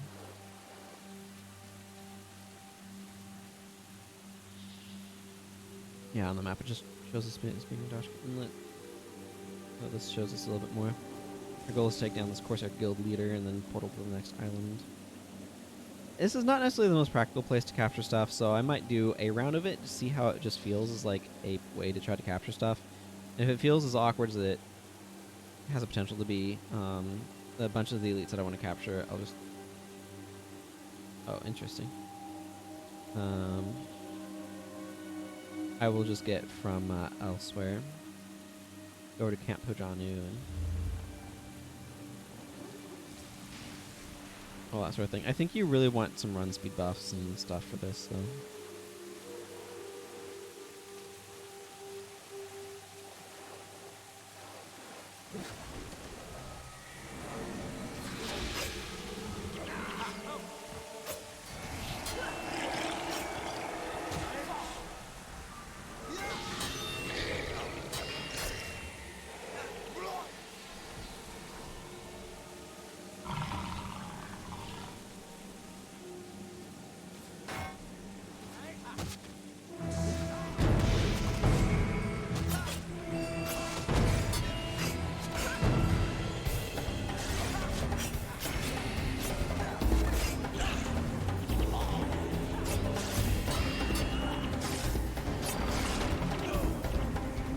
They do drop things here.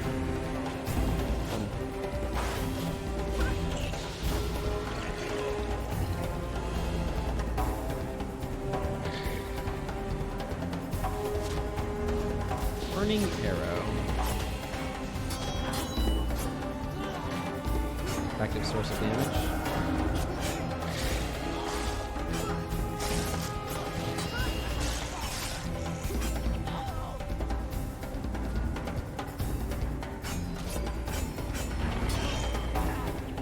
I think I've tried to come here to capture skills before and found it wholly unsuccessful.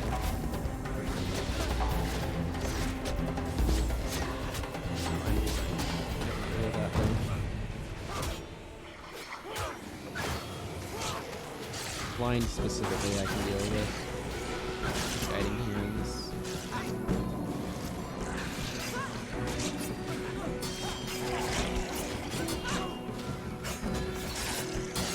guys doesn't necessarily help much.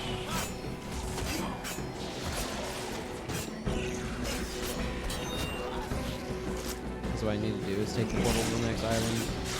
But I also feel like it's going to be a little bit easier without these guys attacking me.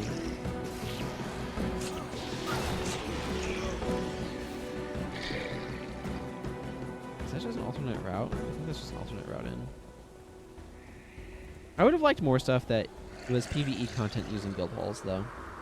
I would really, and I've mentioned this before, it would have been really cool if you could, like, place NPCs in your guild hall that you've, like, custom outfitted their skills. And people then can try to invade your guild hall and stuff. Something like that could have been really cool. Okay, the minions do come with us. That's good news. We do need to go to each island. This is the Bobian Island, I want to say.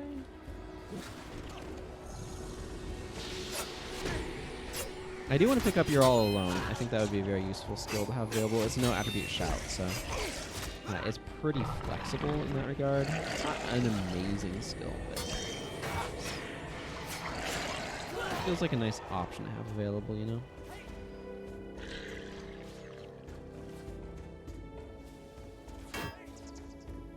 Need to wait for my party to kind of catch up.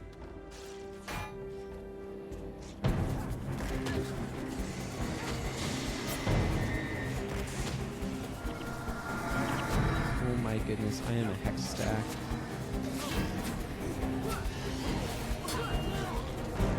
This is where my party actually having a lot of issues with the party.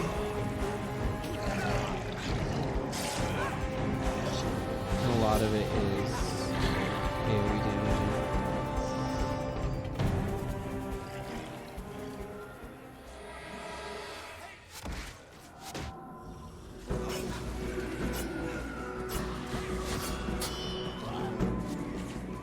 I can feel kind of tense.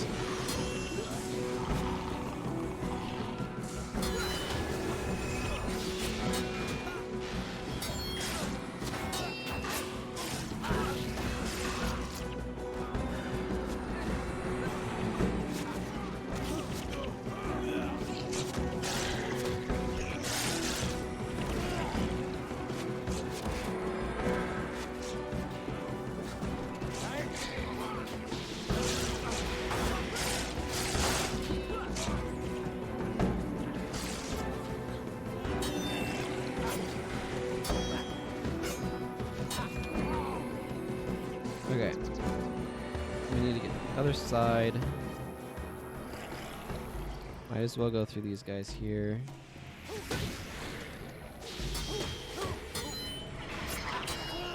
I feel like Peace and Harmony would not be out of place to bring here, frankly. Given what I've been experiencing anyway.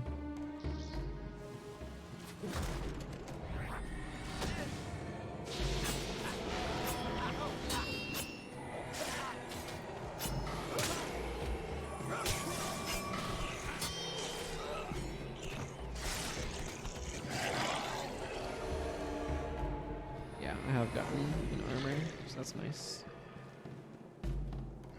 I don't believe this portal works yet. I don't think. I think you need to take out both. Yeah.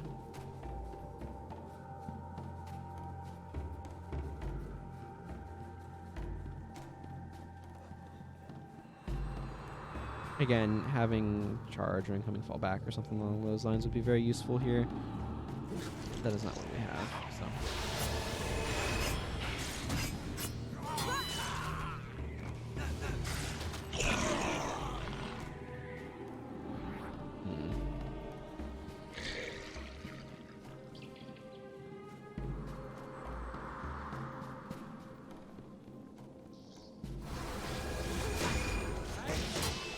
I'm noticing that Data Alarm does not have any elite skills, so I should probably fix that when we get out of here.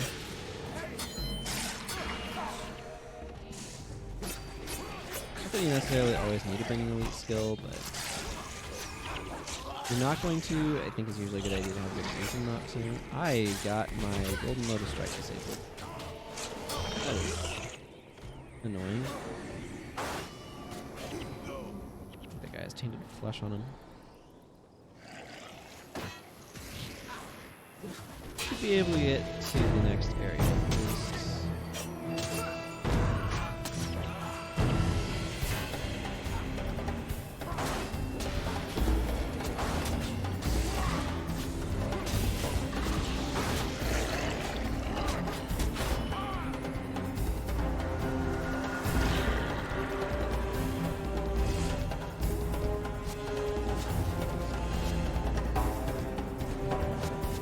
Okay, if everybody's distracted with minions. Olivia degenning like crazy, not as good. I don't think I like that, but she should be able to heal herself with Mending Touch. I don't know why she hasn't yet. This is very Kourna themed.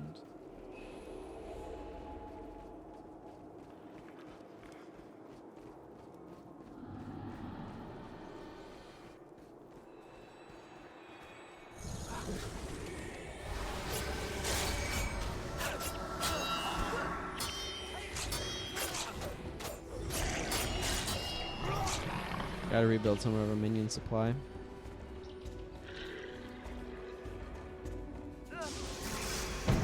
What if we have Executor Vortex? What if that would be better? I don't necessarily think of Executor Vortex as a strict upgrade on Shatter. Shatter deals more damage,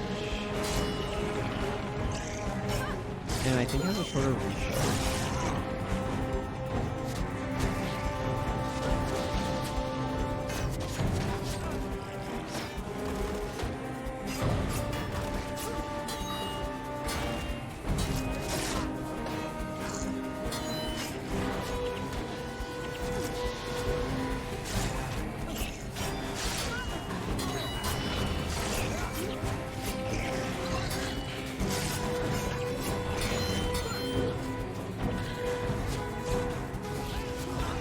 Definitely getting some salvage armor here that I might use on some of my heroes, so.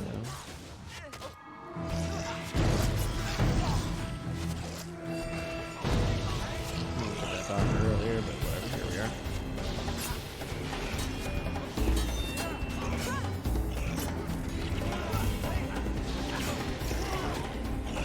Ah, they go forward.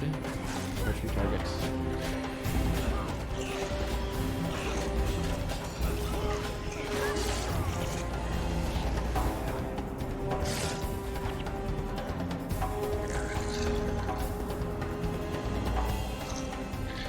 The other side, take out the other Corsair Guild Lord.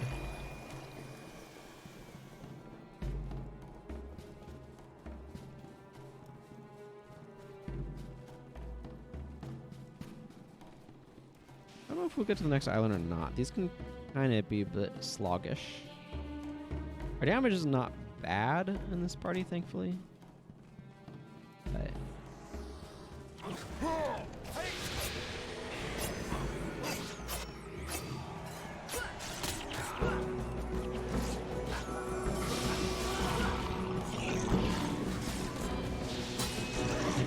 so many conditions, it's ridiculous.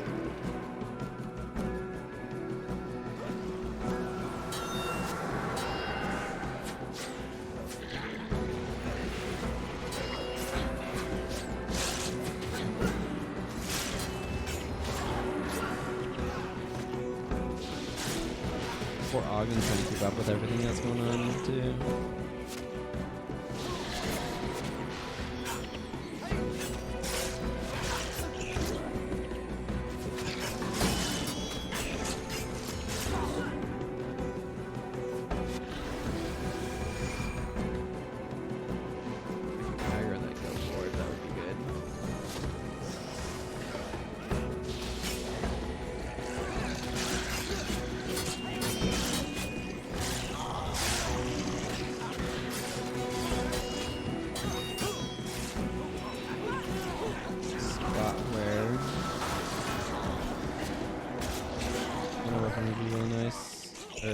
Was really nice. You know what I mean.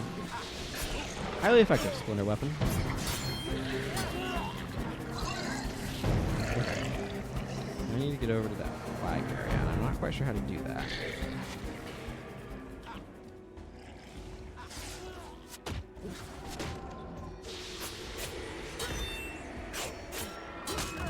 I assume I need to go through these guys.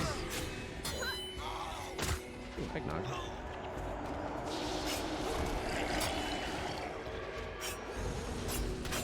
I'm not sure what the criteria for getting the thing is. I've definitely decided, though, that trying to do this multiple times to get multiple elites is going to be a bad idea. I'm not sure if I'm even going to get one.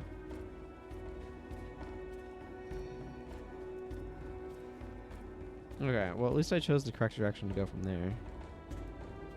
106. My score is 224. Okay, and then this loops, but I think this is the point. Corsair commanders to gain extra time.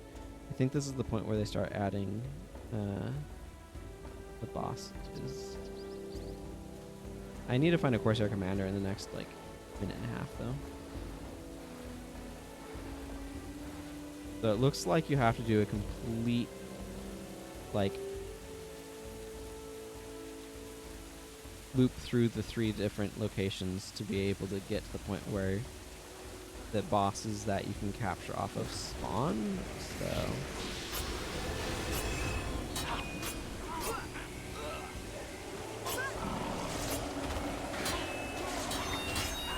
there's definitely a spot that coming into with like a couple guys. Yeah, there's of course our commander back there.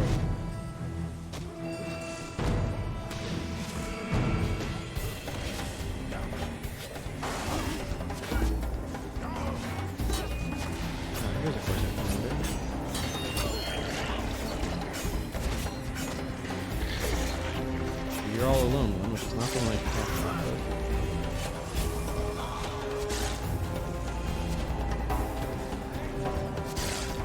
I mean, that is the one that I theoretically want, or one of the ones I want.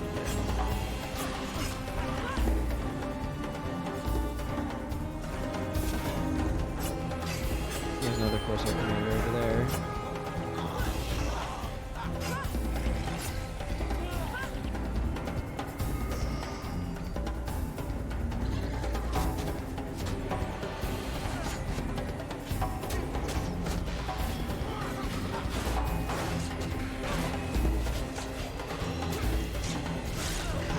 Still give a minute.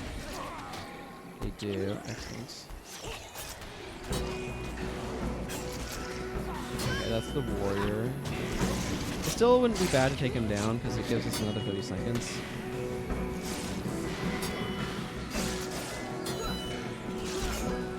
And we need all the time we can get,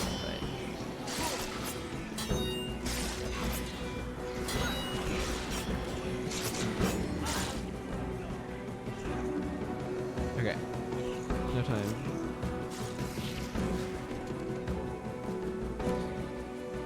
Let's go to the next island.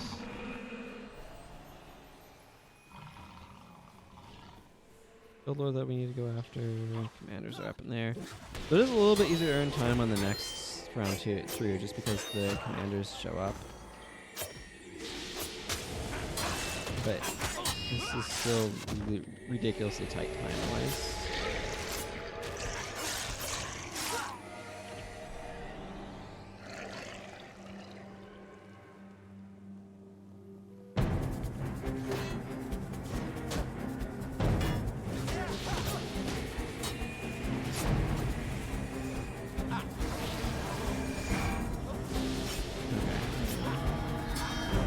I'm doing okay. This is friggin' Ellie. Not even close to what I'm looking for. In so much as it's not the one I'm looking for. I'm looking for the dervish. I'll take my additional 30 seconds and move on with life, I guess.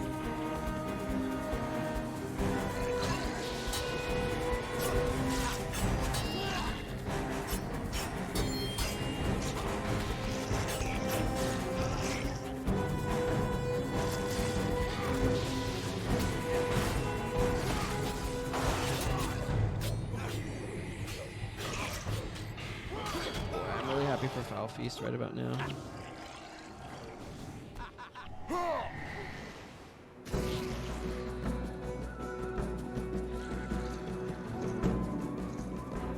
There's another commander, Ellie.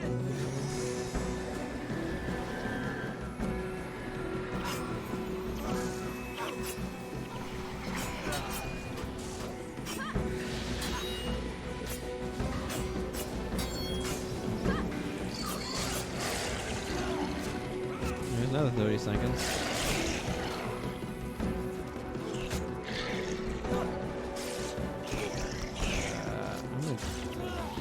Spear just to make sure. There can sometimes be weirdness about getting those armor drops if your inventory is full, so I just want to leave my inventory open.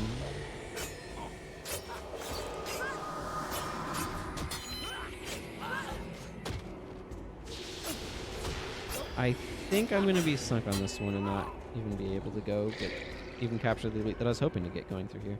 Elias did level up in there, though, so I can give him...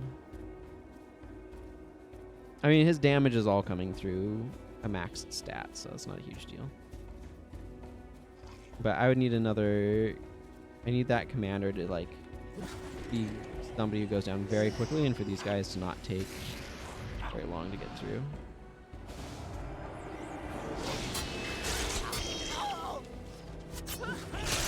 So I think...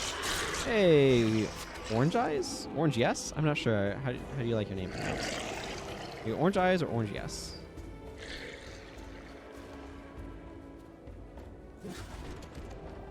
Well, this is the commander that I'd want. But I don't think he's going down instantly. So. Yep, no. Party was defeated. Oh well. This is Dashka Inlet, indeed. Eyes, okay. Yep, I got 3 Stolen Sunspear armors. I was hoping to capture Vow of Strength, but I did not, so...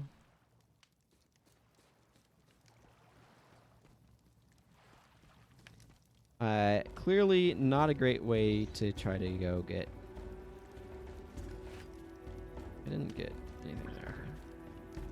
Clearly not a great way to go get if I want stuff. Okay. Let me know if that's better. My voice had been really loud, and I think like the most recent Windows update or something. I don't know. Something messes about with volume. So.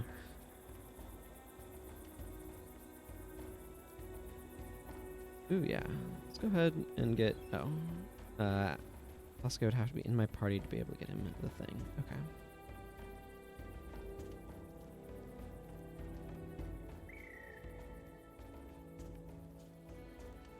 Yes. Give Sasuke a makeover.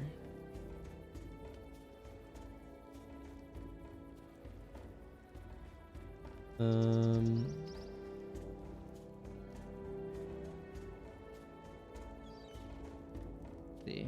Koss, Dunkoro, and Milani. Yeah, they tend to mess with him a lot. Okay. Hang on. Nope, nope. I just want to look at hero armor, please. Wiki.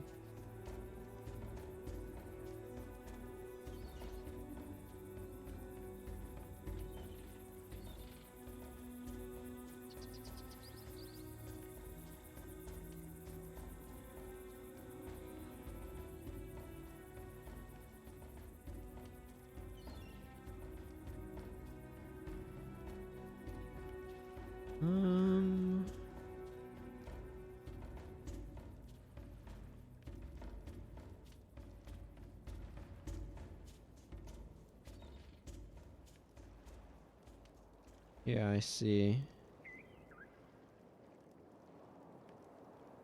I think Koss. Might as well get it for Dunkoro as well.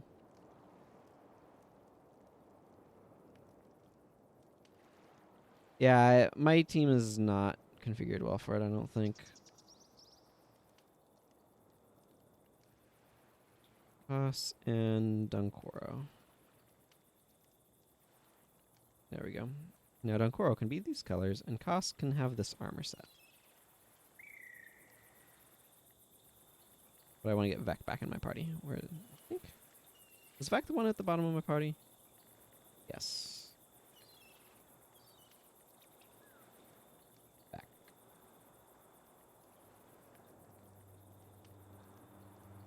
Okay. Eggnog, fruitcake, and I need a new salvage kit. Shocking bowstring. A.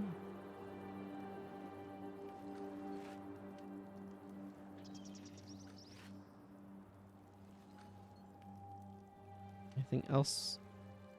Okay, the bottom set of things also identifiable. I will identify them.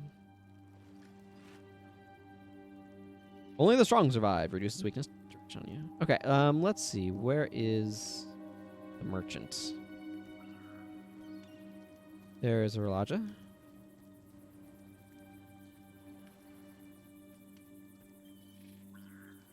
Yeah, I would like to...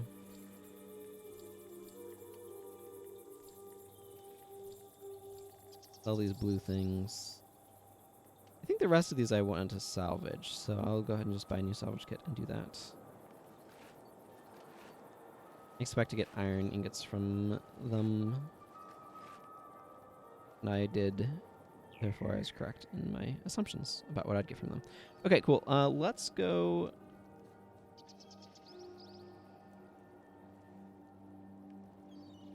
I'm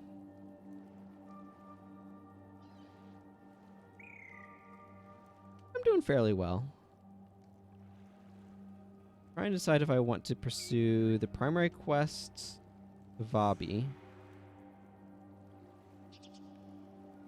or if I want to go over towards Campojanu, try to capture more stuff. I also want to go... Yeah, the Jaren Estate. I want to go capture an elite from the Jaren Estate, I think. Hang on, I need to go grab my elite skill list again. The Jaren Estate. Yeah, Way of the Assassin is available there, and I absolutely want to be picking that up. Where's Major JR? Okay, that's more from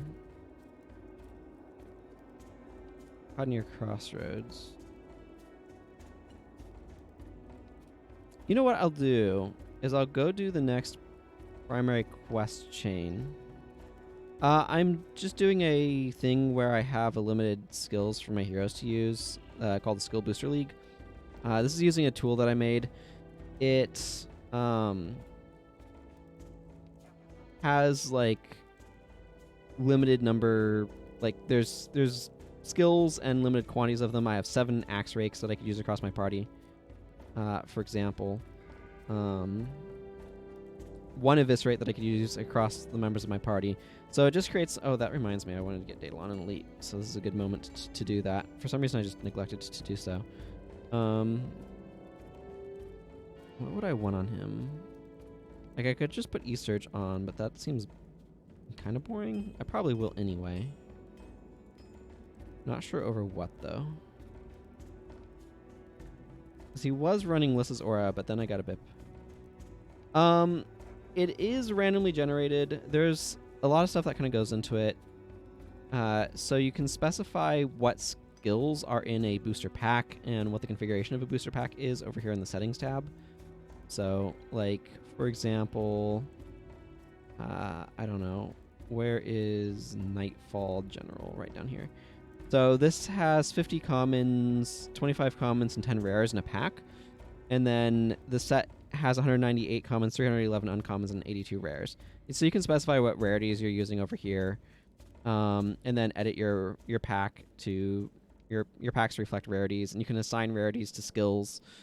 If you change the number of rarities over here, you're going to want to update everything, so it's a little bit annoying, but I guess... I don't know. There could be other ways of setting this up, but this is the way that I set this up. And then you add a booster pack. I'm not going to do it right now because I'm not getting one right now. But like when it's time, when I get to Vabi, I can add a Nightfall general pack.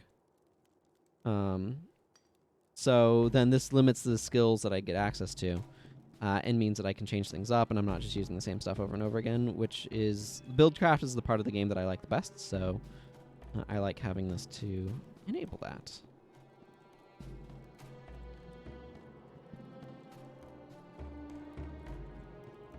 Or to add some additional interests to it. So...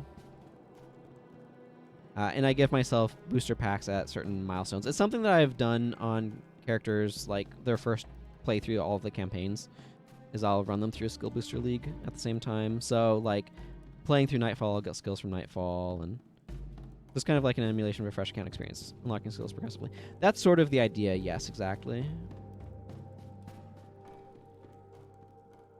I used it pretty heavily for when I did...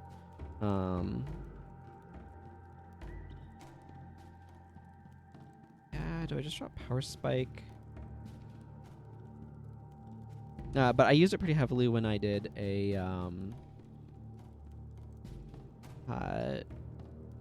like slower playthrough, lore focused playthrough of all of the campaigns, trying to get that new player experience a bit more and stuff like that. So, and yeah, it just makes things more interesting with team builds because of the additional restrictions. This character has gone through Prophecies, Factions, and Eye of the North, so a lot of those restrictions are somewhat reduced, although my access to resurrection skills on her has been very, very limited for some reason. I don't think I have... Like, I have 10 copies of Smite Hex, but if you look at my resurrection skills, like, I could use Rebirth a bunch if I want to. I think I have 4 copies of Rebirth. But other resurrection skills are... like non-existent. I have a Restore Life, no Res Chant, currently none of the I forget the name of the Nightfall touch range resurrection skill, but I don't have that one either. I think it might be like Restore Vigor or something. I don't remember. I've got a couple copies of Vengeance, a couple copies of Resurrect, and I don't think I have like any Ritualist reses. Yeah, I don't ever want to use Rebirth mid-fight. Yeah, I agree. I really like Restore Life. So I have that down here on Vec. Vec is using Restore Life. And then I have Unyielding Aura, which does everything well enough for the most part.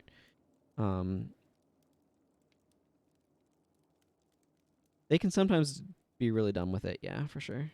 But like I think I have like Lively was Naomi that I was using for a bit. Yeah, right here.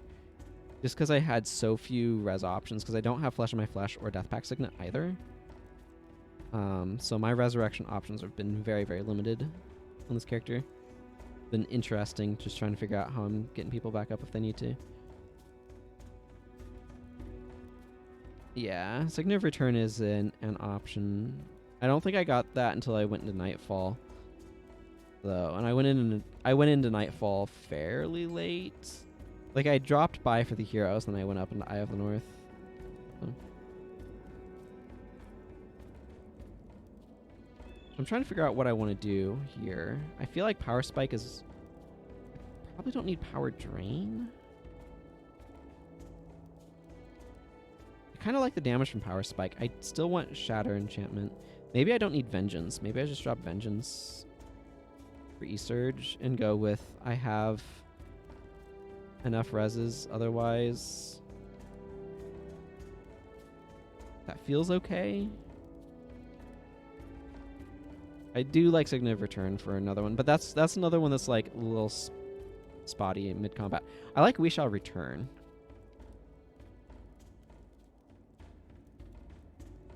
Okay. See, I just need to go...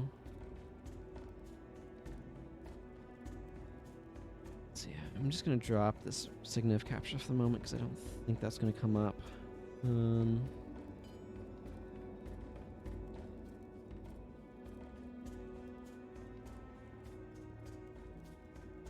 Using one? Yeah. That's part of why I want to keep it, but I also want to make sure I have enchantment removal. At least some. But yeah, like at this spec, it's 126 armor ignoring, damage, and a spell interrupt. Or chant. That seems really good to me, so. It's like, Club of 1,000 Bears isn't amazing here. I want to be a little bit careful about energy usage because Onslaught is quite energy hungry. I could use Ear Bite. Not a terrible option. Low Blow really wants knockdowns. Light of Delger More's not terrible.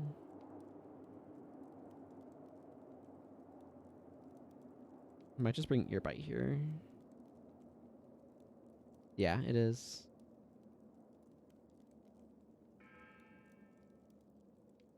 Or I could bring Tryptophan Signet.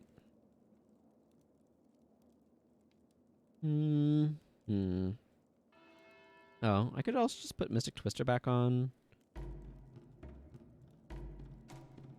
Or I could try Harrier's Grasp.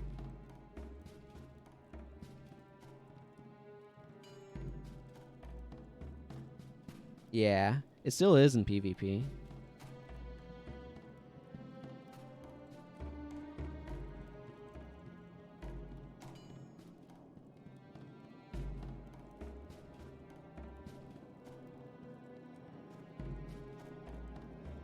Yeah, they did. Yeah, let's just bring Mystic Twister and not worry too much about it. Okay, talk to Dunkora time. They're worse in hard mode. I think in normal mode they're not as intelligent about using We Shall Return.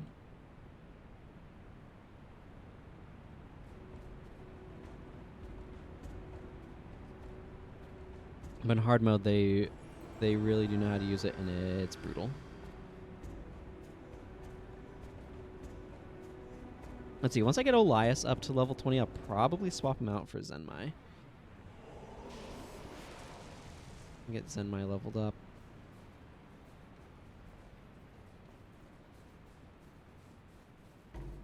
Hey, Dunkoro. 2 Vabi. Yes, this is I remember the scouting mission. Interrogation. I'll grab this quest. I ain't gonna do it right now. But it's nice to get this spot a little bit more developed.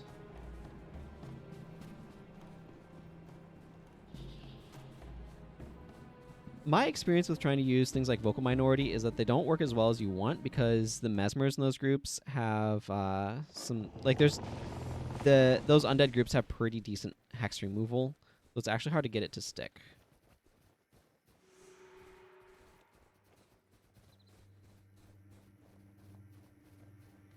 You can try the well. Frankly, what you're probably better off doing is... like, you could probably overload them with hexes. If you brought, like, Suffering and Rust and, like, a bunch of water magic as well. But if everything ends up on recharge, you know, then they can't use it.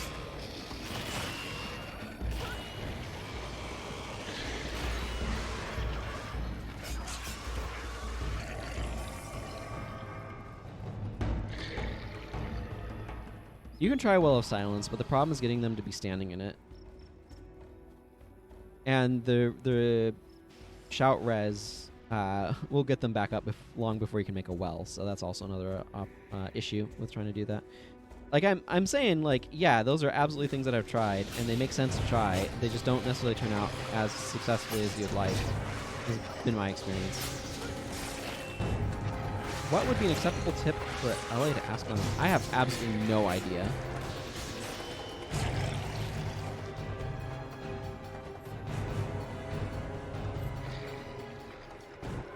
I have not looked into any of that at all recently.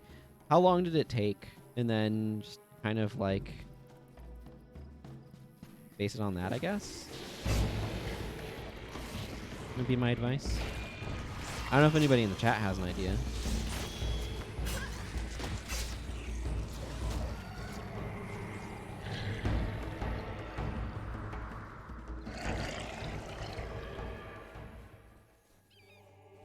Yeah, for sure. Yeah, there's some random dwarves that have pinned down, I think. And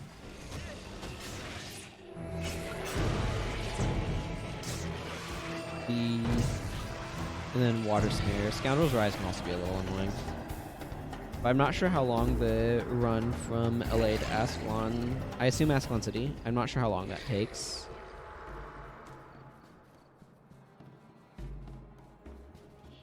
So, something that feels appropriate for however long it took or takes the run to go.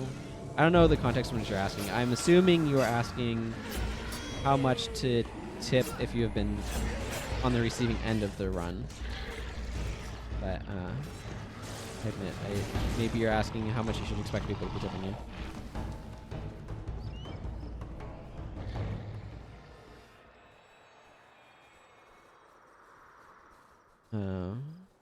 So if you've been run and you're like trying to figure out the tip, I don't know. It's just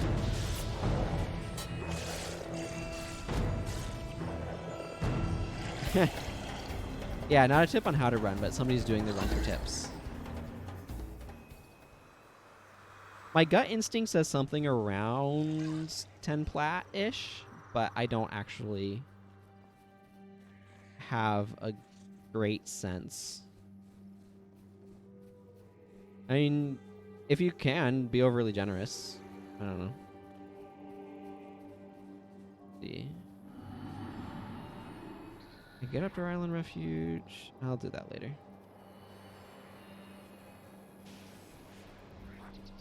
Yeah, if they're doing it for tips, that usually means that they're not necessarily like... I don't know that they're coming in with an expectation. It's not like it's real life where it's necessary for survival often, because, or at least in the US, tipping is weird.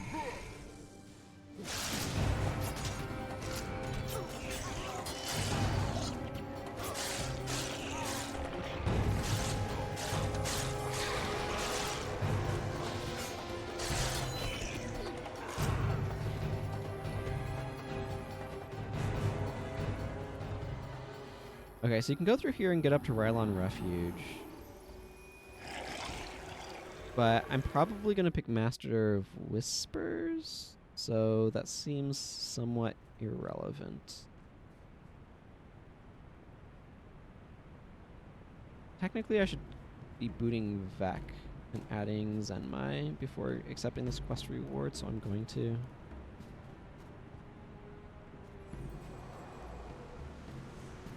I still am baffled by Zed's plan here.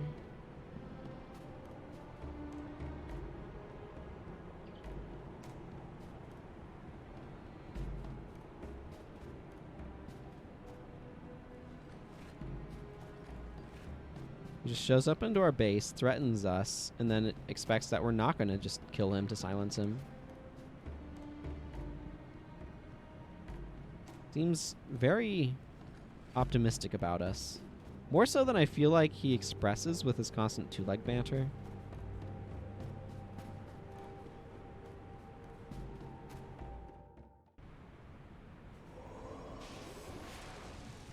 What I'm saying is, Zed should be fearing for his life when he waltzes in here and threatens to expose us to the Kournans.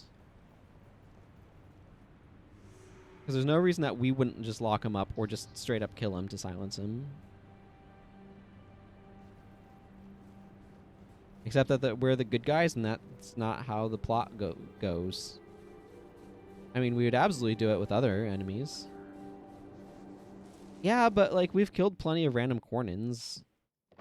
And besides, we know centaurs eat people. Or at least they claim to.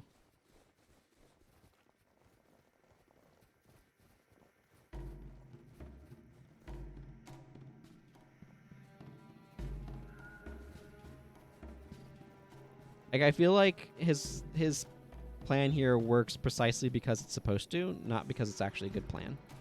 Is all I'm saying. And, like, we absolutely will kill random Kournans that are going to try to expose us. It's not like we're against doing that, necessarily. And the only real argument that I can think of is if we think, oh, we need the Centaur's help for something. It's like, we don't. We literally don't need the Centaur's help for anything. So he's just taking the most enormous gamble. And instead of like trying to go up to us and be like, hey, I really need your help rescuing my tribe, and we will absolutely help you in your battle against the Kournans if you help us. He's like, I threaten to I'm going to go rescue my tribe, and if I get captured, well, I'll rat you out.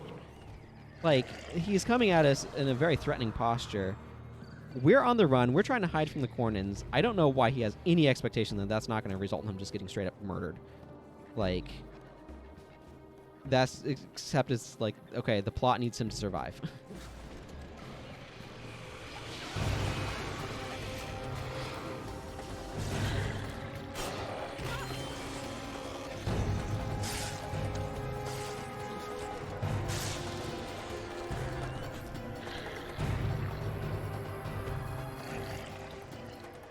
That's the only reason he doesn't end up dead, as far as I'm concerned, because the plot is that he doesn't just get killed.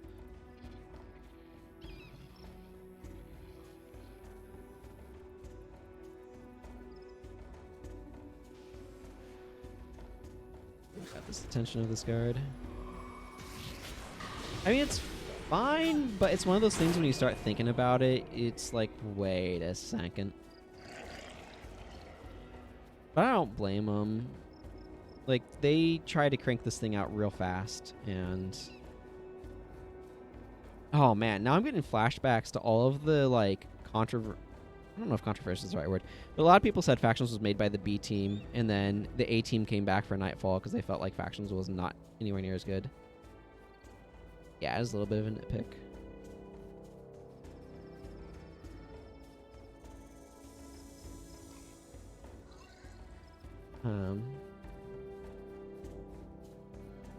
Oh man, I don't know why I'm suddenly remembering that. I hadn't thought about that in quite some time, but yeah, I remember people talking about like Factions was made by the B team, and it wasn't a little bit like Dark Souls 2 actually. Maybe I'm conflating the two things. I don't remember. People were a little underwhelmed with some stuff with Factions, is what I recall. Came out. They felt it was too short, I think, is largely. Now I'm wondering how much I'm conflating stuff between Factions and Dark Souls 2. And feeling very uncertain. Yeah, I don't know either.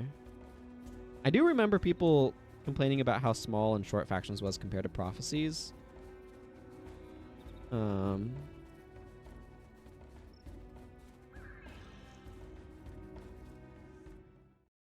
a lot of that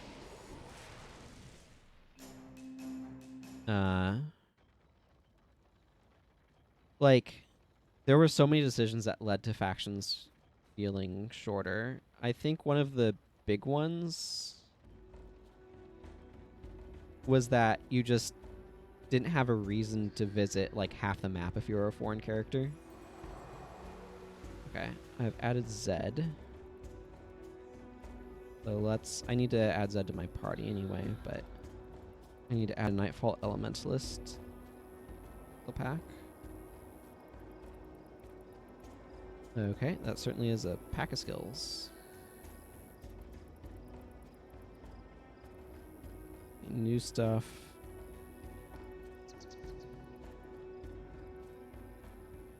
I mean, Prophecies was definitely big. Like, so part of what people are looking at is Prophecies has like 25 missions and Factions has 13, and you only need to do 12, so it's like less than half the missions, or around half, depending upon how you want to kind of do that math. It kind of works out that way. But the other thing is, if you bring a foreign character in, you skip Xingzhou, which is a lot of area. Like, Xingzhou Island is pretty big. It's like 5 or 6 zones. Because Zendaijun, Haiju Lagoon, Jaya Bluffs, Minister Cho's Estate, Sunqua Vale, Punjing Peninsula. So that's at least 6. Yeah, but keep in mind, people are coming from playing Prophecies at the time. So if you're coming from playing Prophecies, your mindset is not, going from factions to prophecies. It's going from prophecies to factions, right? It's a matter of sort of the era. The other thing, though, that you have going on is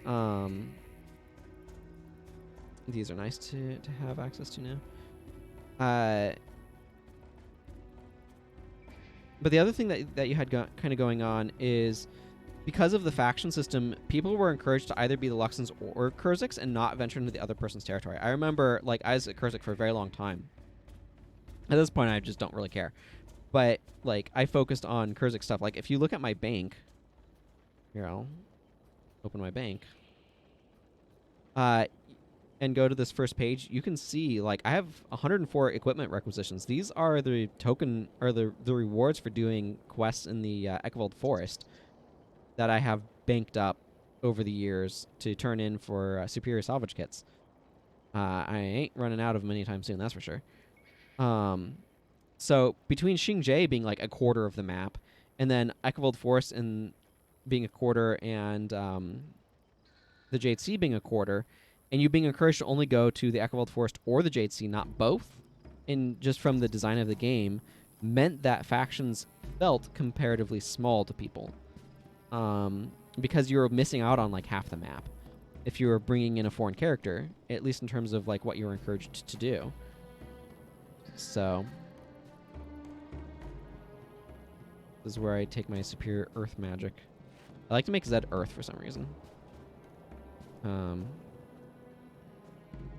don't know if I want to go fill them up with other runes and stuff. But yeah, like there's so much on Xingzhe.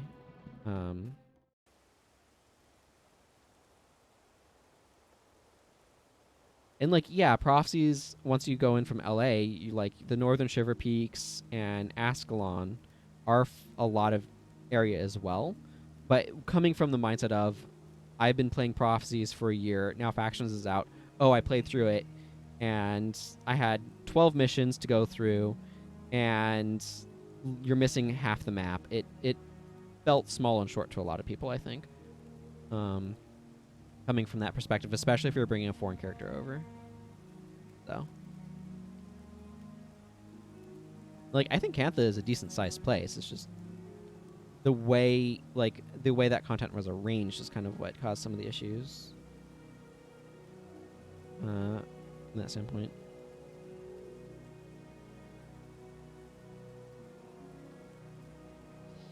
Oh, I won't disagree with that. Like, it is inaccurate. Like, Prophecies does have more maps, but it doesn't do as much with the maps as Factions does. Like, Factions has more actual things to do, more densely packed in the maps, for sure. I'm going to get Pyromancer Insignia for Zed, because AoE fire damage is the reason why. Minor energy, minor fire, minor air, and minor water.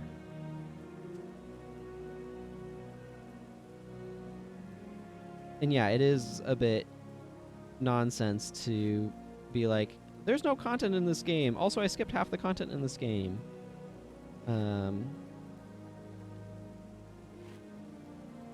But I do wish there had been more done to like natively incentivize you to go between areas. Yeah, I personally feel that Eye of North kind of handled quests the best, but like there were a lot of quests and factions and a lot of stuff kind of. My main complaints about factions and Nightfall quests is a lot of them, particularly factions, kind of have a couple of themes that they keep repeating. Like one of the big ones in factions is the Celestial Ministry being extremely inept at actually helping people. But like they emphasize that really well. So I don't know, like your mileage is going to vary on some of that stuff, but let's see. So do I want to do... Probably. Best as I can, anyway.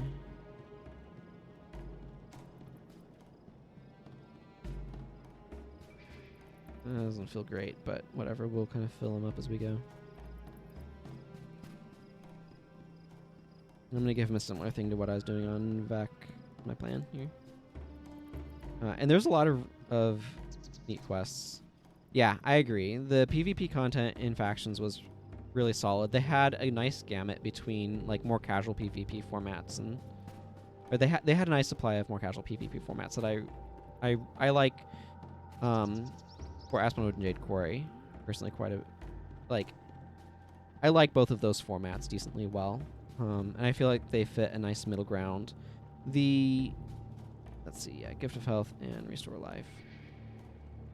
The biggest problem that I have with Alliance Battles is I really liked the preview weekend version of Alliance Battles a lot better. Yeah. Bunch of different maps. For sure. There was a lot that went into making them. Okay. So what do I want to do with Earth here? I have Unsteady Ground. I might want to use Unsteady Ground. Alternatively, I could dual attune. Either way, I'm going to want...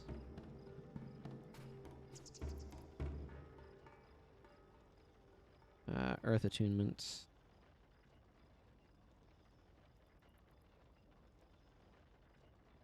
Yeah, one team of 12 during the preview weekend. They changed it immediately afterwards, but I always liked that preview weekend format. And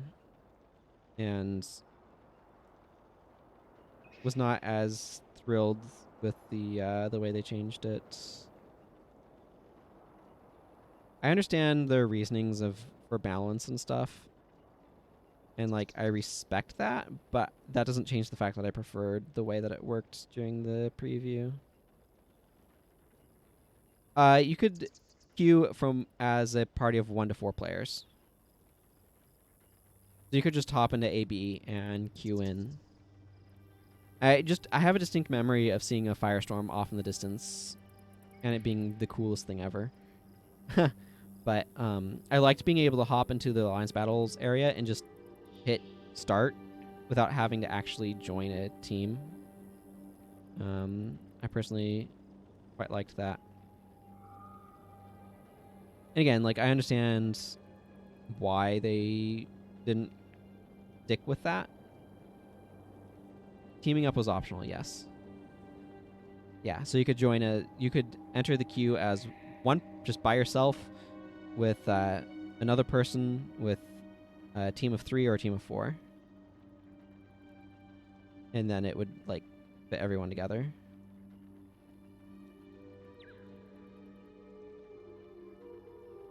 I don't think I want stone daggers here.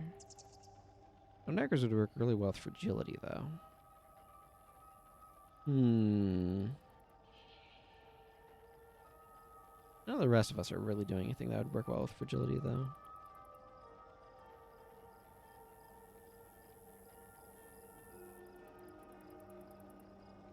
Yeah, orders were really, really good, and heal party was really, really, really good. I think there were some other play pattern issues as well, not just those things. Let's bring a ward against foes. And maybe I do just grab stone daggers.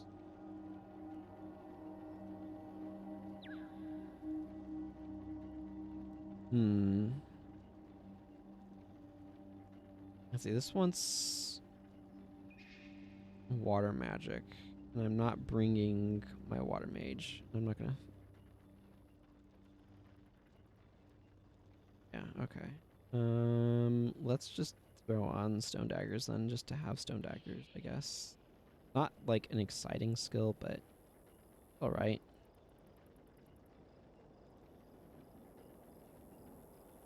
Or do I want Churning Earth? Maybe I want Churning Earth instead.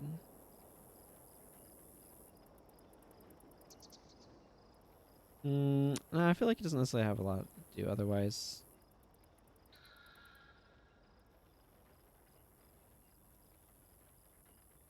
Maybe that means he focuses a little bit more on Gift of Health? My concern is I don't want him to feel like all he has to do is casting Obsidian Flame. I don't know. I'm going to leave him with No daggers for now. Yeah, like there was a lot of balance issues, I think, with it, but I still personally found it more enjoyable to be able to just kind of enter in and just do my own thing. Though to some extent, Fort Aspenwood and Jade Quarry are more for that sort of play pattern, so I don't necessarily fault them for it being the way that it is. Let's see, I need to go kill those guys. I think it's Pious Renewal here, right?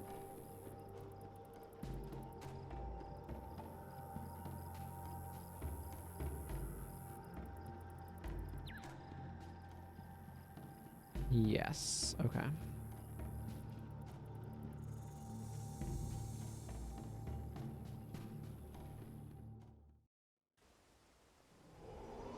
Yeah, I do think that there were a lot of just random like balance issues slash considerations that came out of the structure, so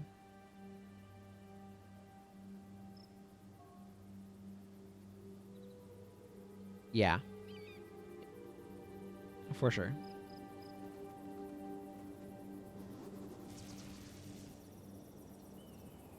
I don't know. I miss having the PvP in this game being just regularly active. I know that there are special times when people organize stuff happening, but I do genuinely quite miss having the PvP just firing.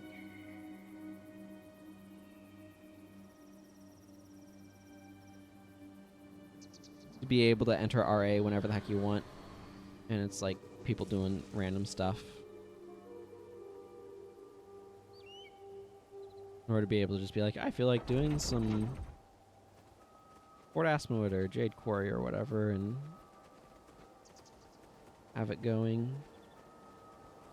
The PvP in this game is so fun.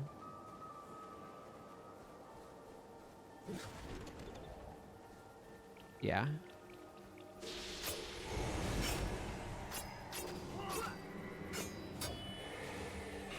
So much of what we have now is either you have to PvP at very specific times when people are around to do it, or you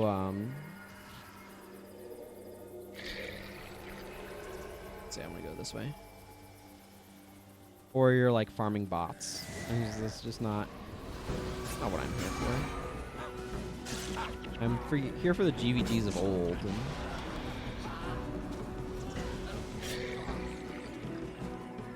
frankly, a game that's like Guild Wars that just focuses on the PvP formats could be a lot of fun. And a lot quicker to make than requiring like all the story and campaigns and everything. I know we're not ready to storm the garrison yet, Zed, but one of the evil overlords is back here, so I need to go after them.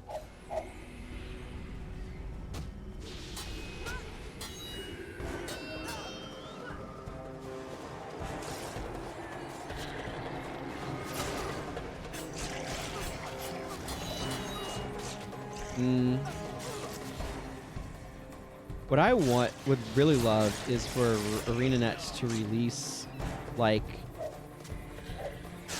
a game like Guild Wars 1's PvP as just a standalone PvP thing to start. I think that could be really neat on like early access or something.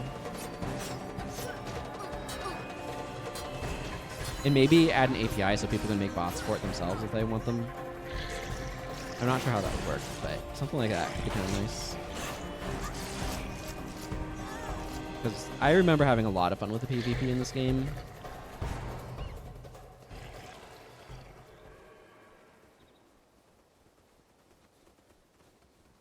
Way back in the day.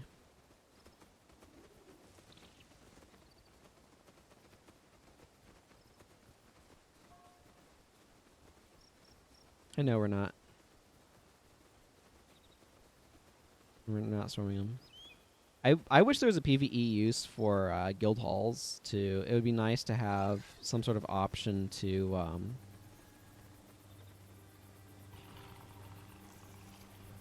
like set up NPC defenders in your guild hall, and then to like do guild hall raids.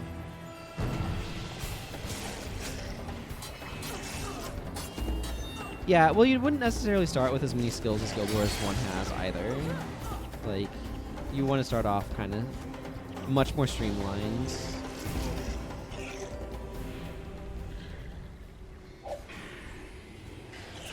Because Guild Wars has way more skills than...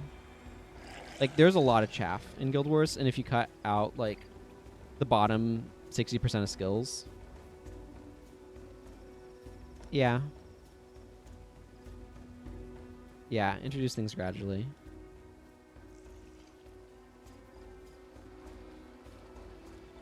I just feel like there's... The PvP in this game was a lot of fun, and one of the things I think was our big...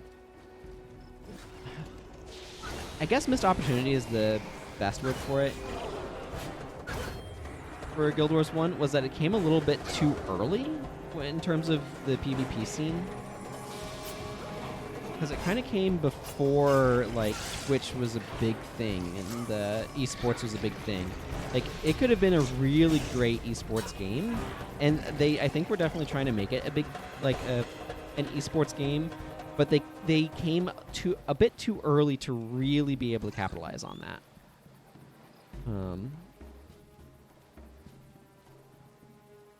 I feel like if Guild Wars 1's PvP had come out, like, in GVG and everything, it'd come out, like, 5 years later, maybe? I'm not quite sure when some of that stuff is really kicking off. But if it'd come out, like, around the same time as League of Legends, and really focus on the esports angle, I think that could have really been a hit. Or at least it had the potential to.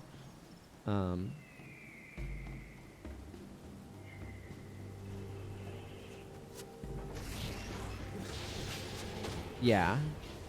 And the problem is the game is just too old to really be able to do that now, and like ArenaNet's not putting effort on trying to like resuscitate it in that sort of way either. And like I don't fault them for that or anything. But it's just unfortunate that like I feel like Guild Wars never really was able to live up to its full potential as an esport. I think it has a lot of it in terms of potential.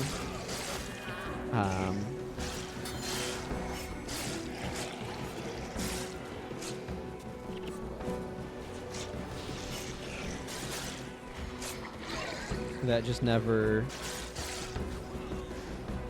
got fully explored or realized to what it could have been.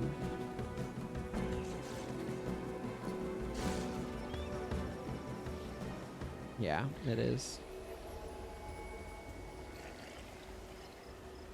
Because, like, I've not personally played any other game that quite does what Guild Wars 1 does mechanically. And that includes on, like, the PvP front and the way that team tactics work and everything. And that, like, that's part of why I still play this game. There's literally no substitute. There's nothing else that can scratch the itch that this game does currently available. Like, someday I want to make games that use a lot of concepts from Guild Wars 1.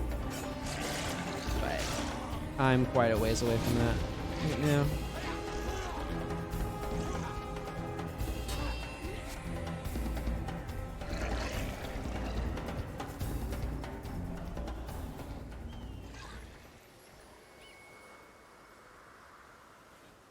Okay, gotten all of the evil, or the cruel taskmasters is what they call them. Another regular taskmaster down here that I need to go get stuff off of.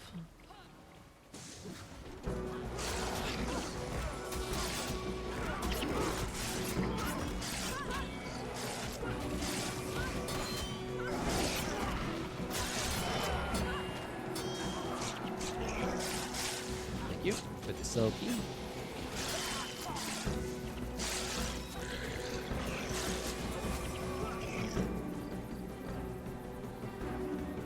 Price is at level 19 now.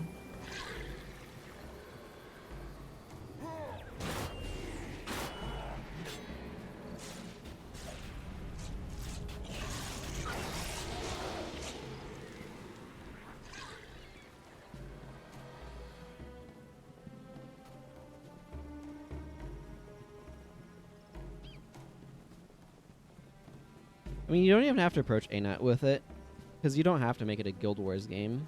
You can just use the mechanical ideas. They say we've abandoned this concept, and then say, okay.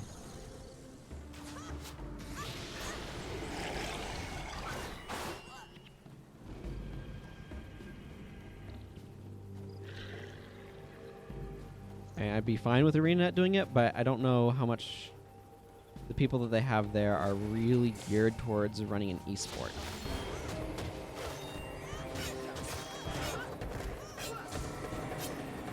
Yeah, absolutely.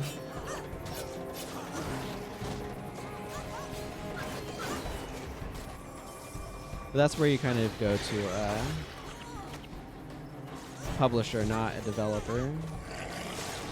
That'd be NCSoft if you're looking for the connection there, not ArenaNet.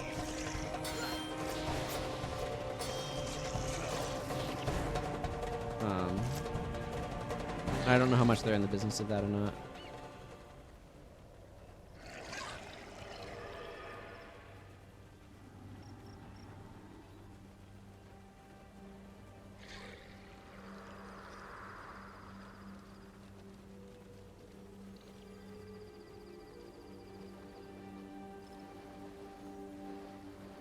A lot of taskmasters out here.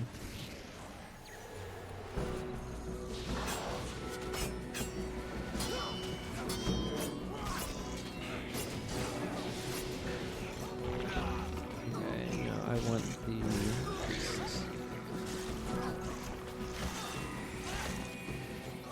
I don't know. It's the sort of thing that'd be really cool. But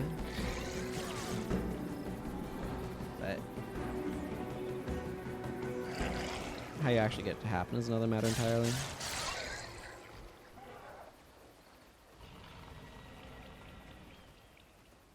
Even the GVG format, though, is something that I'd like to see more of. Because, like, MOBAs, it's got, like, the hint of similarities to MOBAs, but it's not really doing the same sort of thing. But it is a team-based game, and I'd like to see that sort of structure. I mean, the biggest similarities are being a team-based game where you're trying to take down a thing in your opponent, and each side has a base, and you're trying to take down something in the opponent's base. But no, that doesn't function as an actual MOBA. Although there is a MOBA in Guild Wars, if I remember correctly. During Halloween. Halawa Joko versus Mad King Thorn. I remember way back to Warcraft 3 and the birth of MOBAs, so... Though back then, they were based off of Aeon of Strife.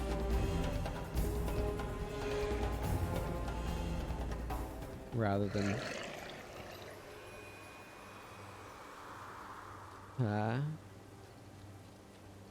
what is it now? Like, Dota is the one that really became famous, but Aeon of Strife preceded it.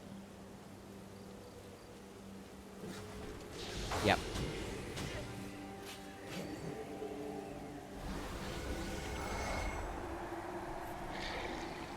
It wouldn't surprise me if Dota was more popular than the standard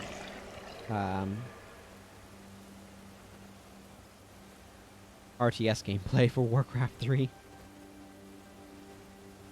Yeah, there were a lot of Sweet Tower defenses. There's a lot of... There's also just like a bunch of movies that people made. There's a lot of stuff that people did in Warcraft 3. It's pretty versatile editor.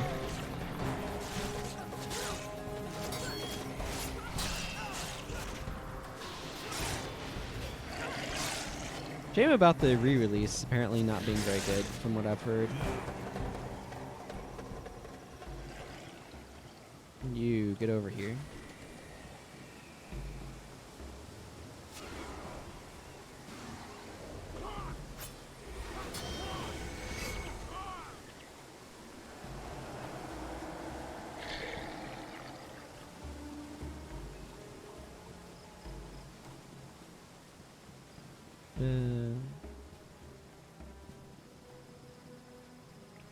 That doesn't surprise me. That's cool.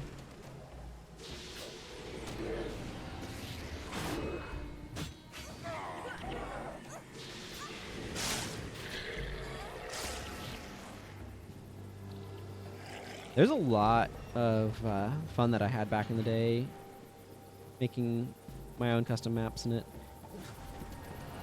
I never finished any, but it was fun.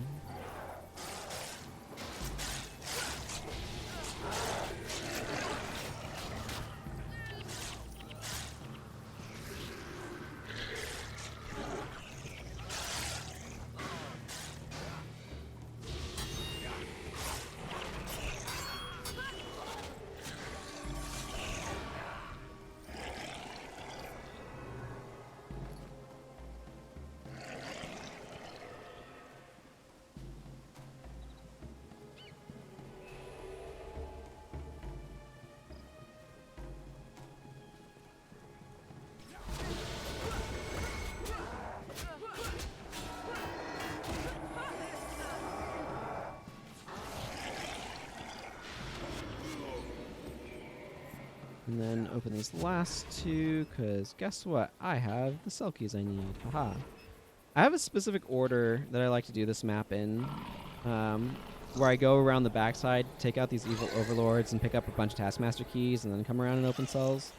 I used to do it a different way, but I, at some point, realized that this was a more efficient method of getting through the map, so that's what I do now.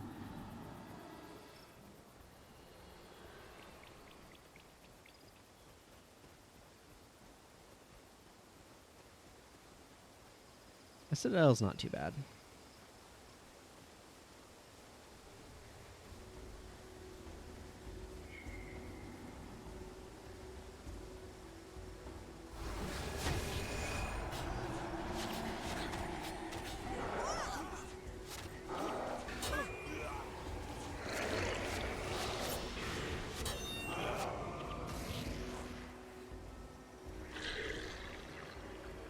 Where'd the sound for that go?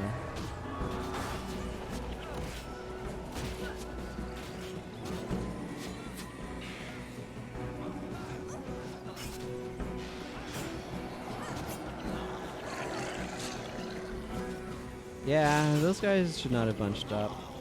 That's the thing, is like, AoE skills are a lot weaker in PvP because human players are a lot smarter about not bunching up. Oh, I'm getting absolutely wrecked. Part of what's going on there is that I was out in the lead. The minions weren't absorbing anything. And then there's just a lot of hex, or a lot of enchantment removal, so my allies' attempts to protect me did not go through very well.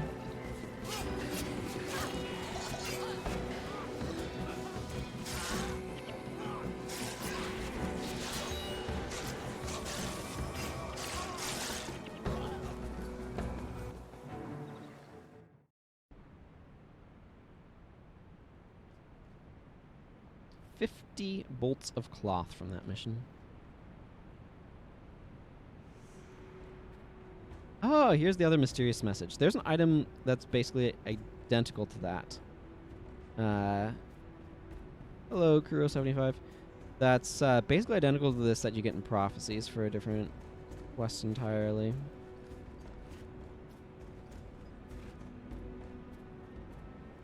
I want my iron ingots. These Kourna pendants.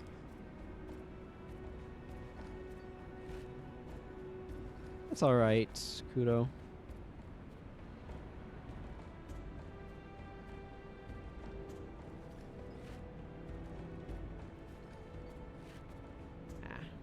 Didn't need wood. Oh well.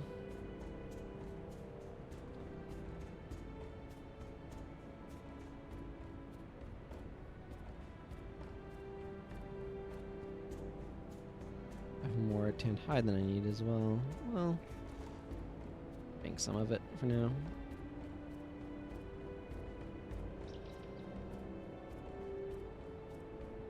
Okay, Elias is level 20 now. Good on him.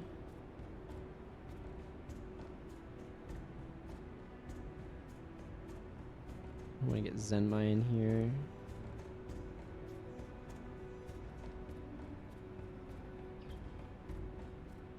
Probably rune her up at some point, but I don't feel like doing that right now. Let's see what assassin skills do I even have in my restriction.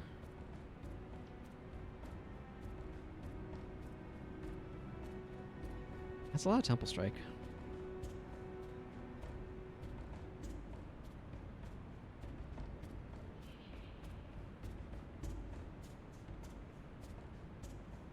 Speaking of unique traits of Guild Wars 1, you haven't heard of a game that allowed such intricate and challenging farming runs. Yeah, there's a lot of really interesting farming stuff that you can do in Guild Wars 1.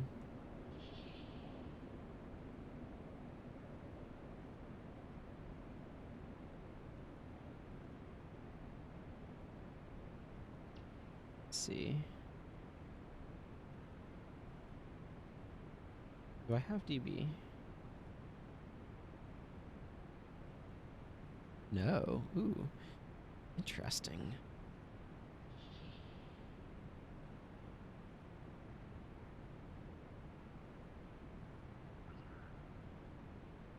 I have Trampling Ox.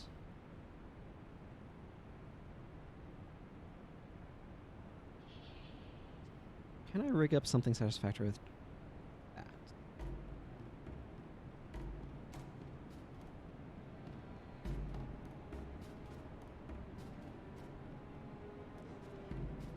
Okay, I have Black Mantis Thrusts.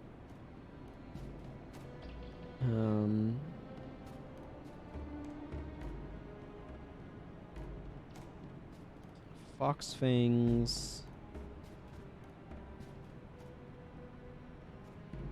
Trampling Ox.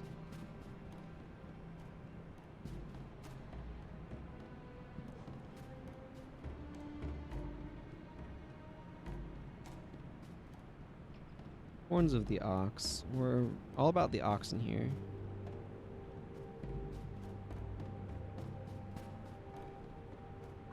Falling Spider. I feel like she's going to need Critical Eye. Like, it's primarily thanks to the instance nature of the game. The skill system, yeah. Yeah, the skill system allows you to be able to try to figure out ways of farming, and then the instance makes it practical. I've found from the bit that I played Guild Wars 2 that I actually do not like open world games very much. And I much prefer my my games to be instanced. The design ramifications of open world are just ones that I found I do not enjoy. Let's see, I feel like I should have another dual attack in here somewhere. Ninetail would be nice. Yeah, let's use Ninetail. Alright, that'll work. Is there an elite skill on this list? Nope. Is that fine? Yep. Assassins don't really need their elite slot that much, so. Okay. She'll level up. Hopefully she won't die in the process. Definitely don't want her on aggressive.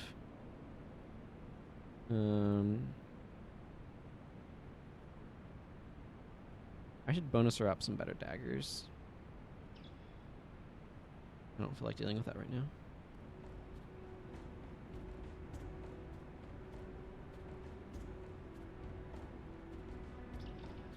Okay, let's see, I think this gets me...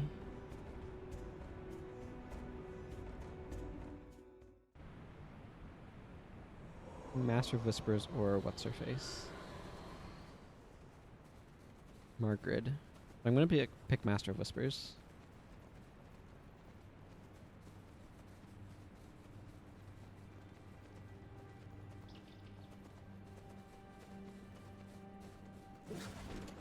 And I think I want to go do some skill capturing, probably. And other stuff.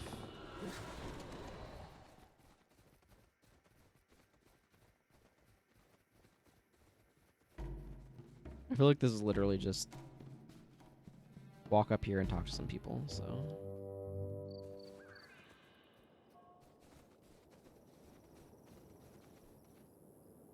Once they let me.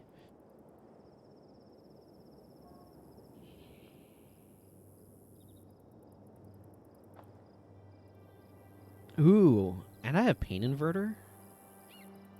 That's gonna be nice.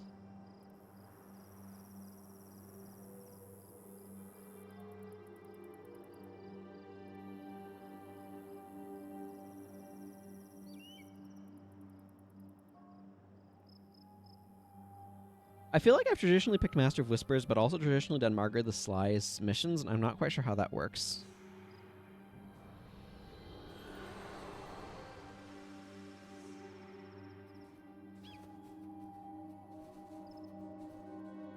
Okay, that's in the Jaren estate.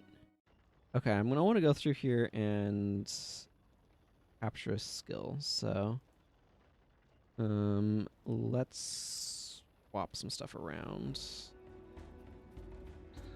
Because the Jaren estate is. Oh wait, does this automatically warp me to Rylon Refuge?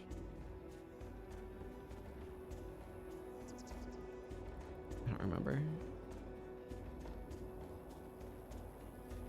I don't remember. If it doesn't work out, that's fine. It's not like I needed that skill that much. Although, Zenmai's bar is probably going to be kind of bad. Way of the Assassin.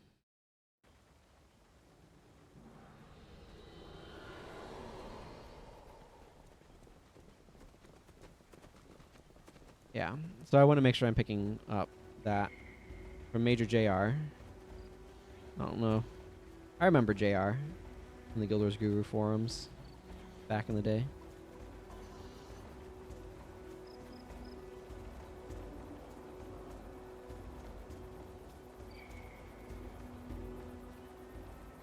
I remember Ensign constantly complaining about Elementalist damage being terrible relative to Warriors.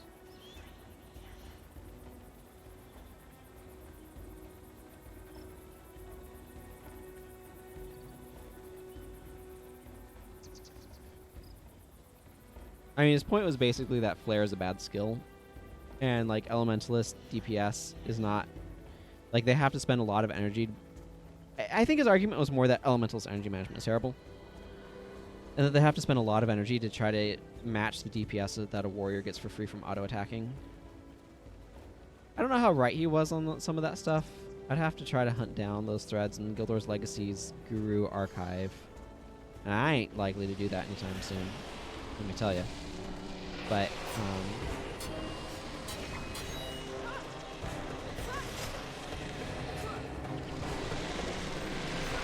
Warrior is not at range, no. But, this was also coming from a slightly different era of the game, and it was PvP focused, not PvE focused.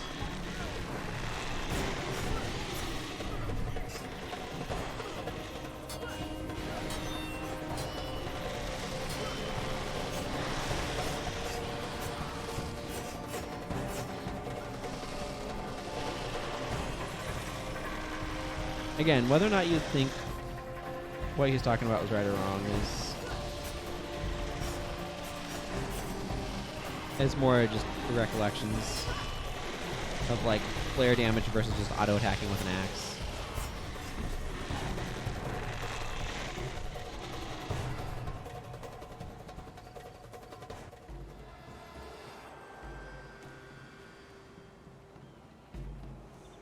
Okay, this is the quest that will take me... Yeah, I need to meet him in the floodplains of Mankalon.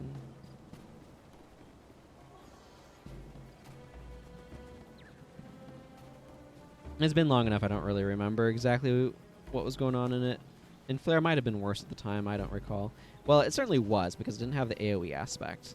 But the AoE aspect on Flare doesn't really matter much in PvP.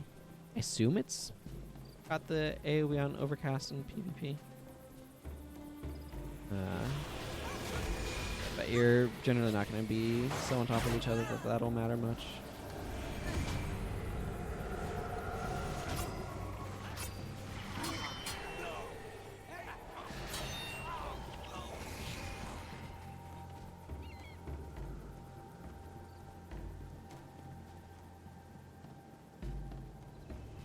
He and Izzy did not see eye to eye on balance, that's for sure.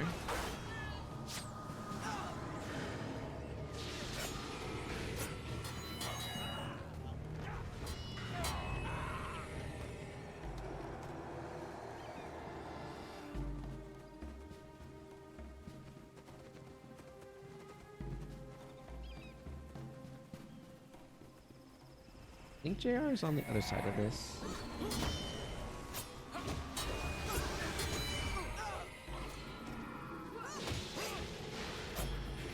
I have a lot of nostalgia for those old Guild Wars days.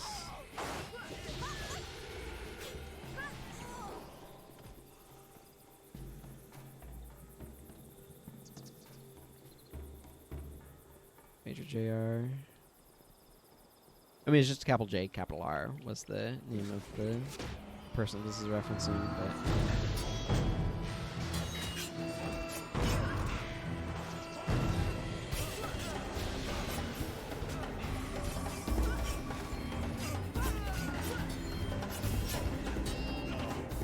Give me that. Boom! Stack Way of the Assassin with Onslaught, right? Get my 33% increased attack speed. Yeah, I started playing in 05, early autumn of 05, so a few months after the game came out. I missed some of the really early stuff with like refund points and such. But I was there before AI knew how to run away from meteor showers that you cast on them from just outside aggro range. I remember when that was changed and the uproar, and then the meta shifting from Echo and Arcane Echo, Meteor Shower Elementalists nuking things from caster range to hanging out with Arcane Echoing Spiteful Spirit.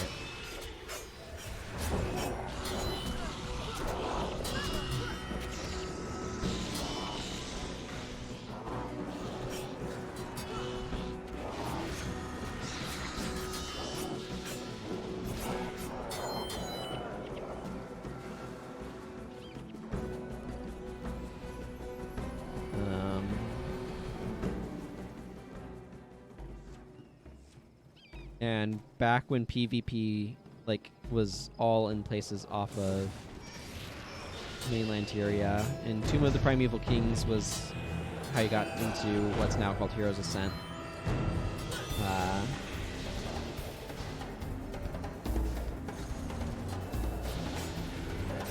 Yep, tombs. But it's not just that, like Team Arenas was off of Drachner's Forge, and you got to random arena from Lion's Arch. I think it might have been called something slightly different at the time, like Competitive Arena or Competitive Isle or something.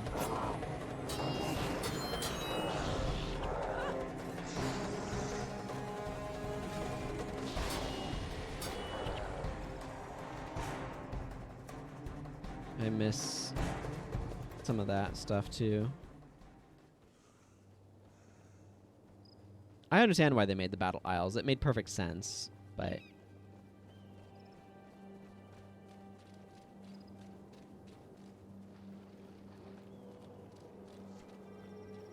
all changes come with costs. And there was something neat about having stuff out in the world like that. Oh, yeah, it doesn't surprise me. That sounds like something people would do. Yeah, Drox runs were a big deal back before. Like, once you could go to LA and then go to factions, it became less important to get Drox runs for full armor.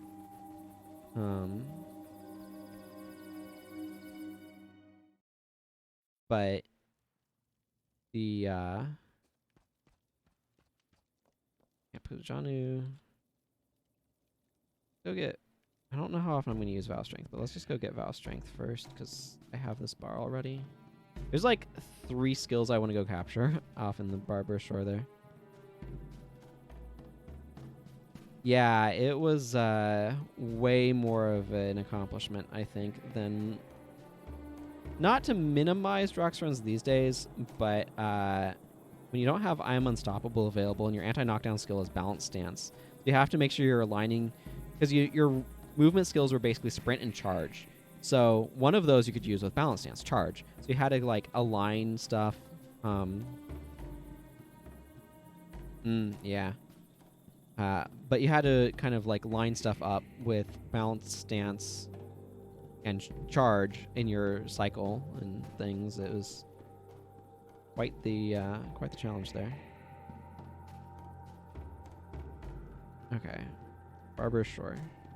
Okay, no assassin skills, but I want Vow Strength, Crippling Anthem, and You're All Alone from here. So I need to make 3 runs because that's all secondary stuff.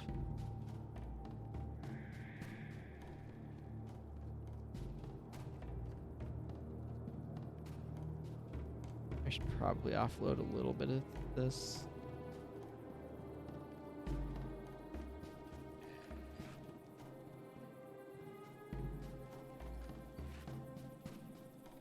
I'll salvage this, though. This is probably dust, yeah.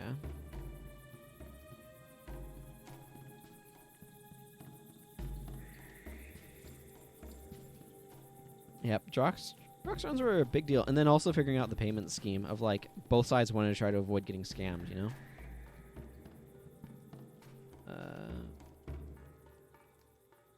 I'm eventually going to want to get 8 energy storage, which is going to be 9 because of the rune, and I think Healing Prayer stays there at 10.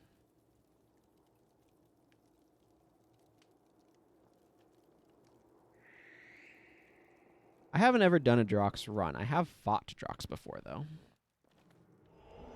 And on one character, I actually went up from Drox to Beacon's Perch. That was fun. Okay.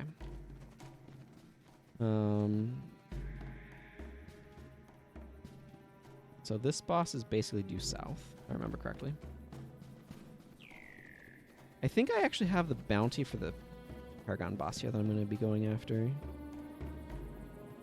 Yeah, Wally. I'll probably try to do that in hard mode.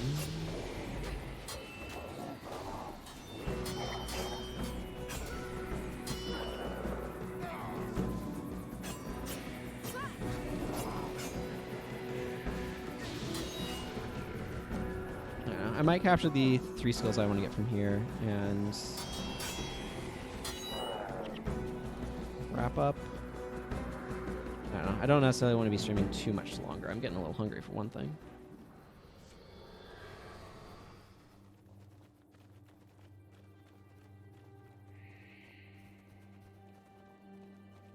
I really like the skybox in this particular map. I like the sunsetty colors.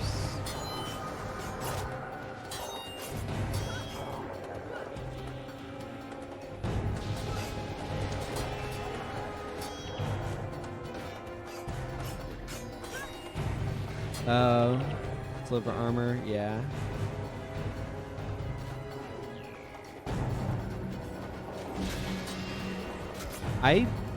So, I've been around long enough that one of the farms that I miss is griffin farming.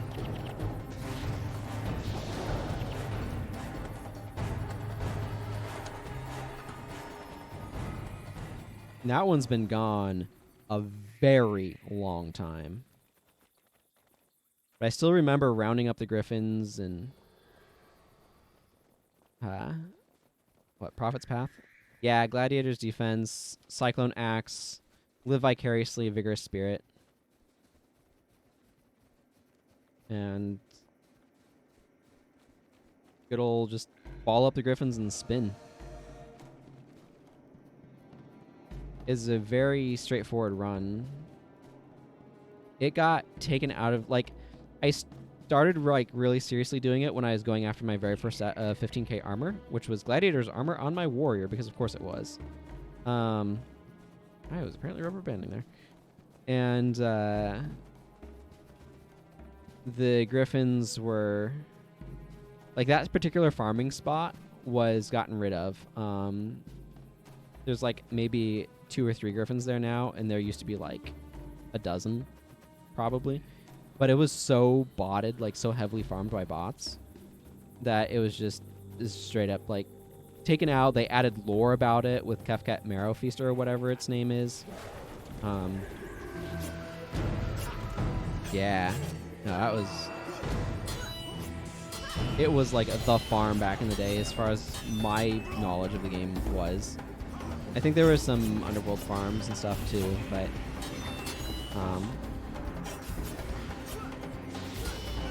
and then so yeah, once that was taken out, like fairly early in the game's life cycle. Like I said, when I was getting my 15k armor on Barbarous was when that was taken out. And so I switched to doing a much less efficient farm, but farming the Forgotten Warriors around Dunes of Despair. Got a lot of good materials from that. I mean, just common crafting materials, nothing special, but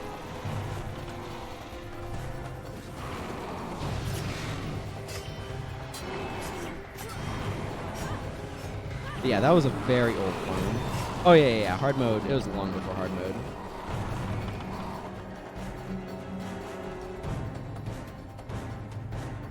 Hard mode? I think hard mode got introduced. I'd have to double check. I think hard mode got introduced around the time of Eye of the North. Yeah, it's after Nightfall release, I'm pretty sure.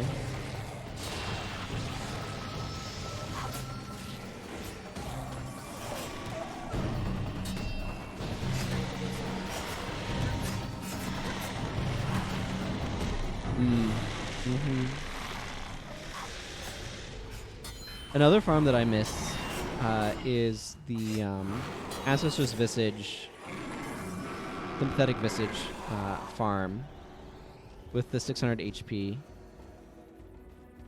Yeah, no, I understand that completely. The 600 HP, I need the boss that's over here. Captain Medi, I think. But anyway, the 600 HP farm outside of, yeah, that was really sad as well. I understand why, but it was so sad.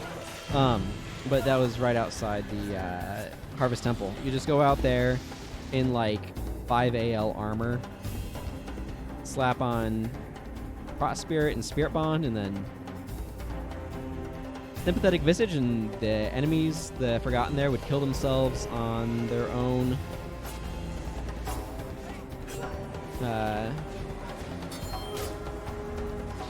it hurts, essentially. But they kill themselves on their own famine. It was great.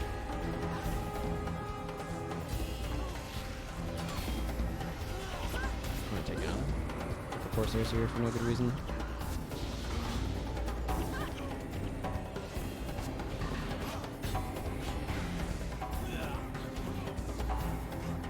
Okay, that's enough time to spend on that. Let's go back to Campo Johnny. Yeah, the Cheetahkin there. Because they use famine, right? And so, and there's a bunch of physical attackers, so you just walk up to their front line, and or you'd gear up so that way you're basically invulnerable, and then slap a Sympathetic Visage on yourself, and all of a sudden their energy is gone, and their own famine kills them, and it's amazing and great, and I love it. And it is not a thing you can really do anymore. Okay, I need a Signet of Capture for that guy. I might just... Frankly, I might just use Way of the Assassin here.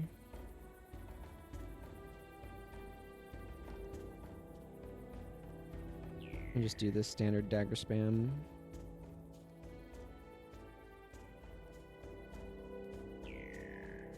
Shards of War Clear. That's pretty cool. I never really messed around with that sort of stuff too much.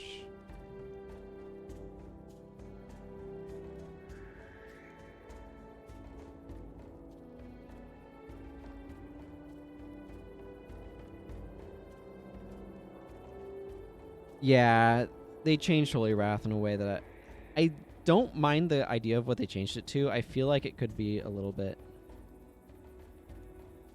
slightly more something. But yeah, they absolutely went after it. I feel like I want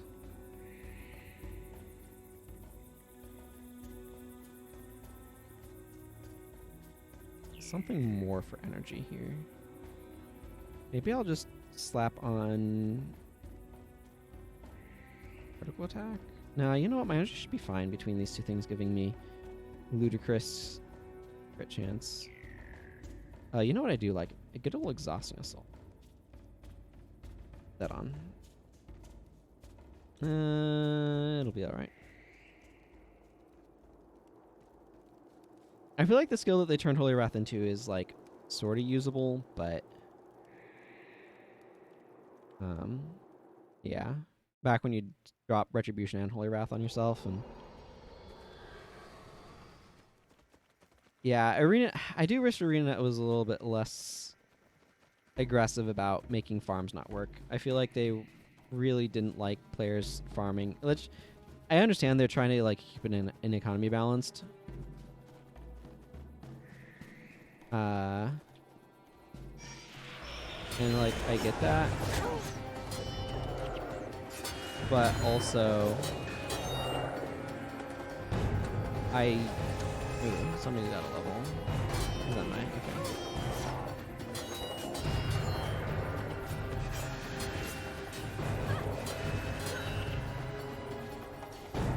I don't know. The farms are so cool though that I kind of wish that they were still around.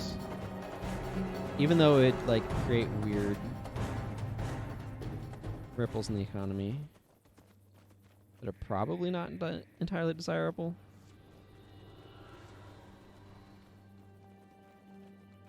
Yeah. Yep, you do want skill changes to change up the meta. I think like finding skills that are underused and doing stuff with them and looking at skills that are overused is a little bit better than just straight up always introducing new skills. But on the other hand, you want a certain like quantity of skills, and you want certain like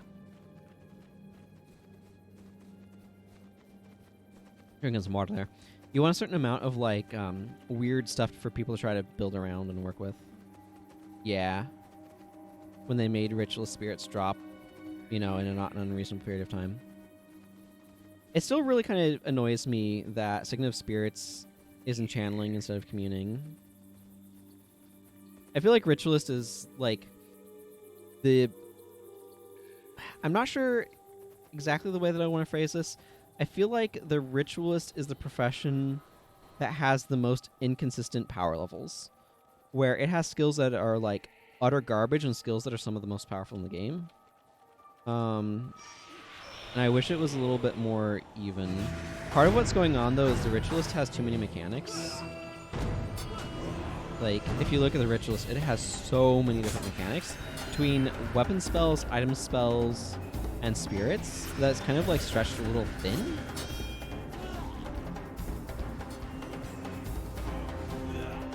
And I really wish that the Ritualist was a little bit more focused. And I think that would have helped a lot. I'd probably drop weapon spells just because I feel like they're the most generic. But I don't know, I feel like if I were to be doing Guild Wars with, you know, all of the amount of thinking about the game that I've done, I would approach like designing new stuff very differently. Or I'd be looking more for like mechanics to introduce in campaigns. But you can't remove you can't remove item spells. You can't remove shouts or chants. You can't remove generic skills. That's the thing that's unique about them is you can only have one at a time. But see, I would leverage that by making it so that way there are both offensive and defensive weapons, or like weapon spells that you use on your allies and weapon spells you use on enemies. So I'm about to have no energy. Like, I get what you're saying, is like they feel very unique compared to enchantments.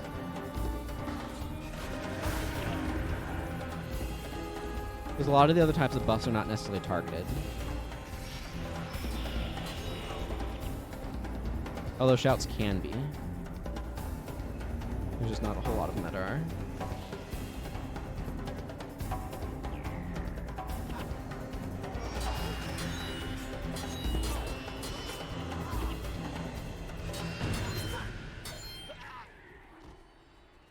Wave the Assassin really does make you crit a heck of a lot more, doesn't it?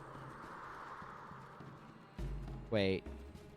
Oh, Commander Wally is the one that I should have done in hard mode. Do I want to... Do I care enough to go back out and then come back in hard mode? I was thinking, because there's a Paragon over here that I want to capture off of as well, and for some reason that's confusing too. You know what? I'm here. Like, 50 copper coins is nothing to sneeze at, but I'm just going to take him down and not worry about it.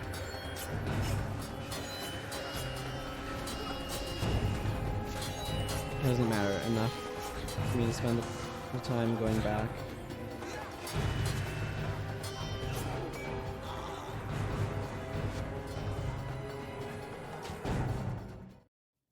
So I'll just stick with my 20 coins. Call it a day. Oh my goodness, I just completely forgot to capture the skill. Well, I guess we're doing it in hard mode now. That was not my intention. I just completely blanked on what I was doing.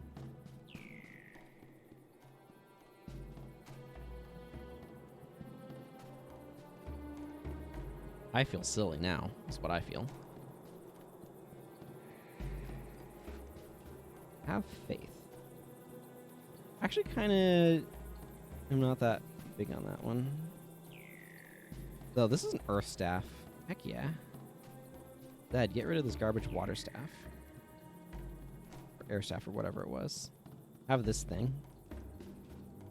Even though endurance is completely worthless on him.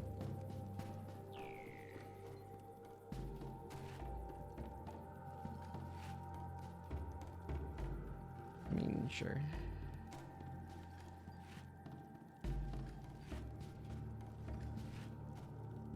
Did that sentient spore give me dust instead of plant fibers? Still cheated.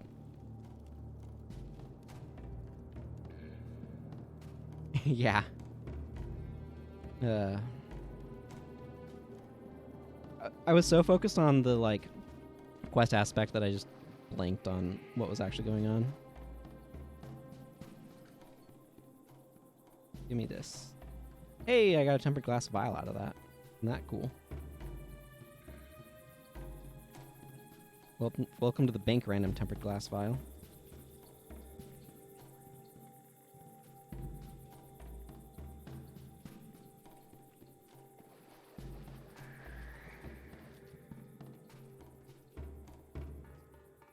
Okay, I have money.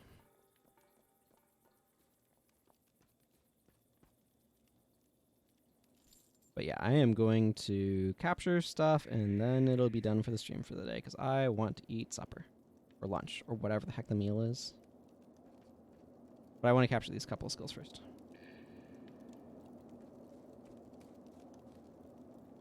Let's see how this goes. This team is not necessarily optimized for hard mode. By any stretch of the imagination. Let's see. Yeah, I'll get 2 more out of that. Zenmai has whatever Zenmai is doing. Poking people with their pointy sticks.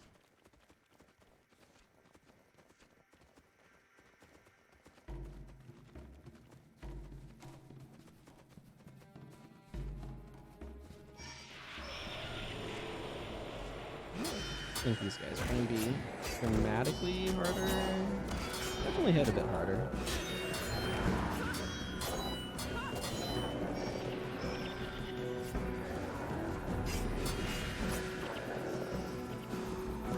That was me getting a skill point, wasn't it? That was.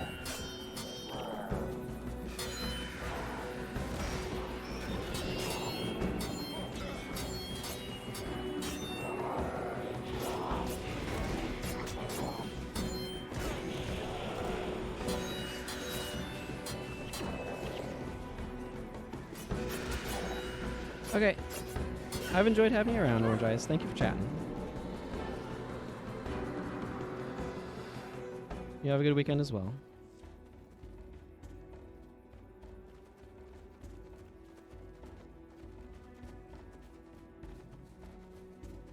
Yep.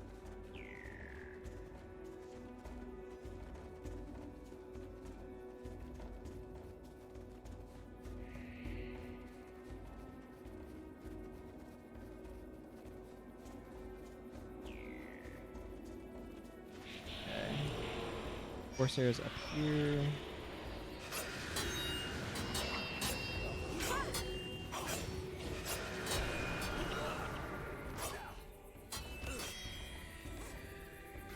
Going to get the guy in the back line here. It's important to make sure you don't let melee run unchecked in your back line because they have a real tendency to make them not happy.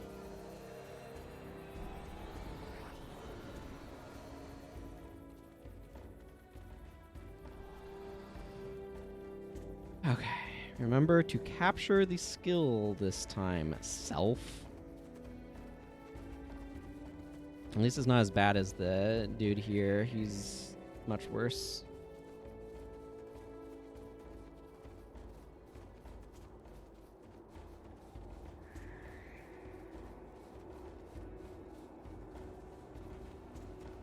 In so much as he deals a lot more damage. Being a dervish boss, vow of strength, if he gets into your backline, he can just obliterate your party very, very quickly. And then you're right on top of a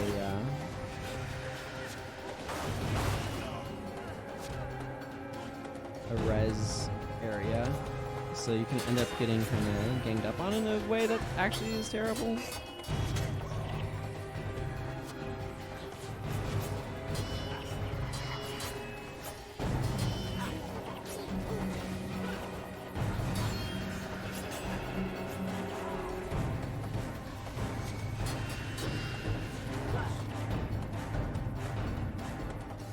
Series is what I'm saying.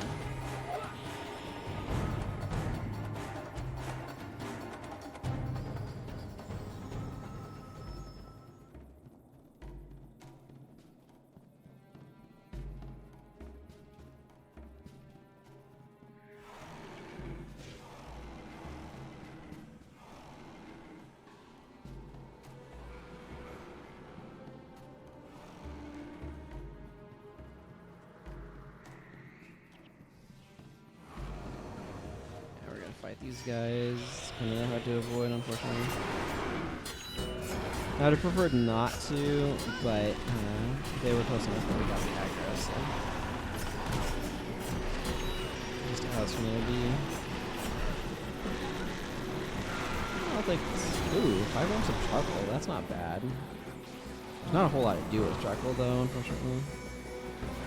Like, you can make steel with it, but it's just cheaper to get lucky on salvages for steel.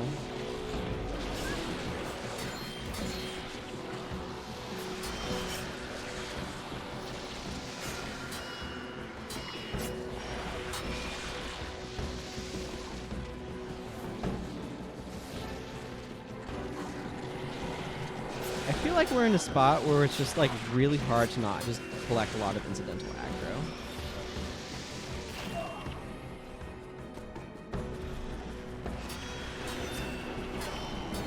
More threatening one. I don't like Dakota being dead though. That's not good.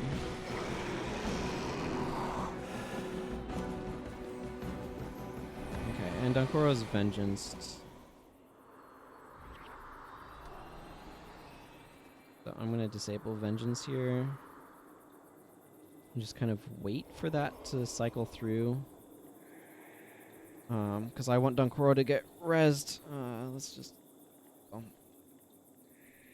I want Zed to res him with Restore Life. I don't want him dying mid-battle.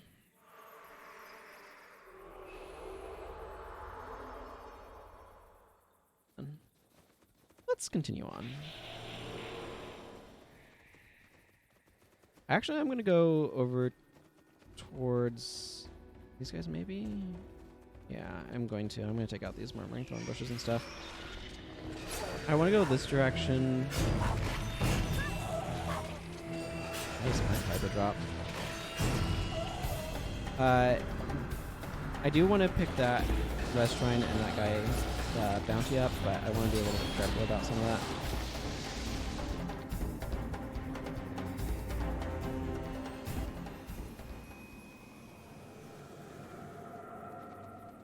There's a lot of Corsairs here, so I want to be somewhat careful about trying to manage aggro. I also want to get that bounty before I fight him.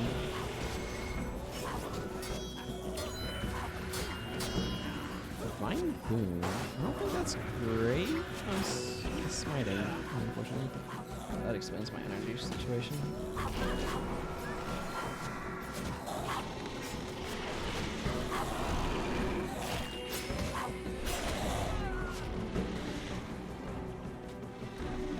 Okay, we are fighting too many things at once.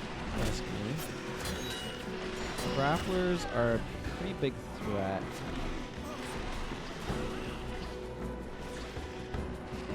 We're going to be wiping here. I think it's pretty inevitable. Yeah. Now, the thing is, we're going to res and have a bunch of enemies on top of us. I want to try to avoid aggroing the guys over on that side as much as I can.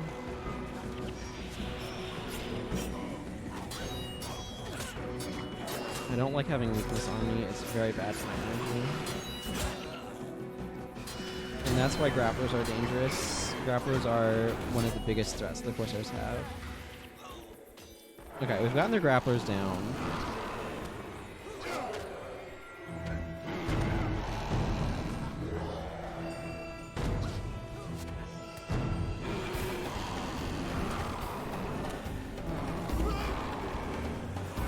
One's gonna try to vengeance, but she's not gonna be able to.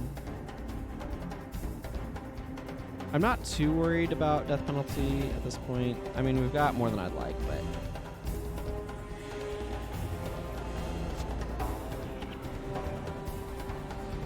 Mind Reader's a huge pain.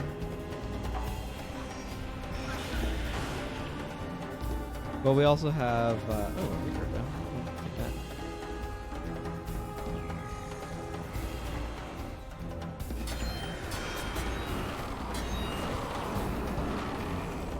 As long as we're not being completely eaten by a bunch of dudes on top of each other, it should be fine, and it is.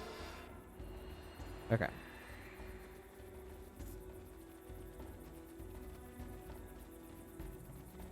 A lot of good materials. Okay. Dudes.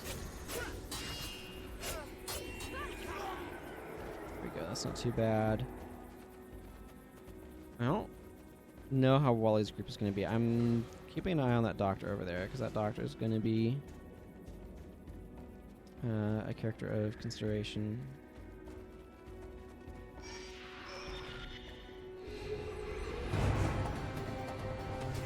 So is Pendulum. For Dunkoro to die that quickly is not what I consider optimal.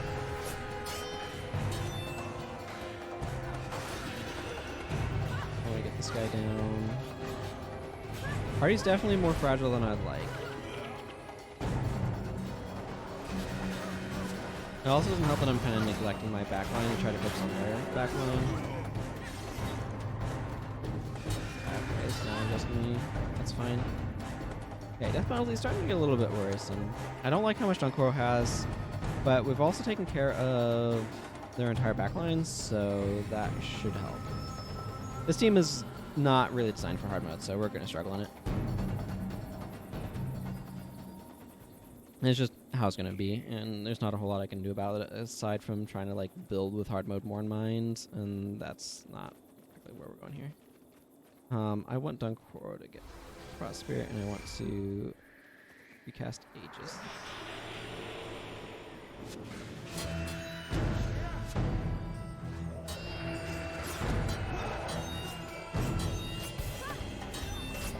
I want to make sure I get the guy that I'm here for. And remember to Signet of Capture this time. There we go. Excellent. And then that should, yeah. So we'll finish things up by turning in that reward. But there's one more skill I want to capture out here in normal mode. Thank you very much. Although I see Zed is fully capable of being leveled up a little bit more. Okay. I need to be /Paragon for this one. Grab a Signet of Capture. I'm just going to go ahead and stick with Way of the Assassin for now, instead of trying to do anything exciting. Exciting things are a lot of additional overhead to set up. And just bring a Remedy Signet, I guess. Let's just grab Club of 1,000 Bears. Why not? Fine. Okay. So the last one is Paragon. This one's not nearly as far out to go pick up. This will be nice against the Hecate. That will be in the early parts of things here. Oh, I am wielding the wrong daggers. I'm not using any.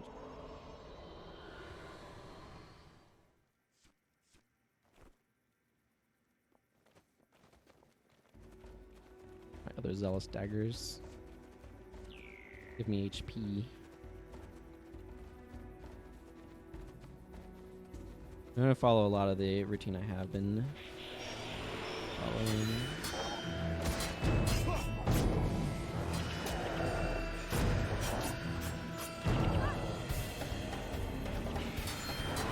That's me where I'm trying to go.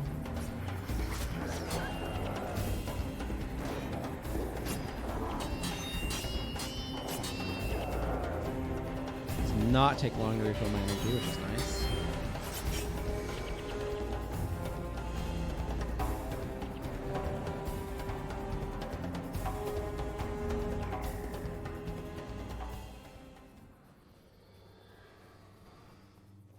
I need to get down over to here and over to a little island over that way, where the Paragon boss is that I want to capture off of. I don't know why I was thinking this one was Commander Wally. It's just a weird forgetfulness bit on my part. / not paying attention. But I can still use this against the Corsairs, but it won't knock them down. They did get knocked down. It was not me. It was Unsteady Ground off of Zed.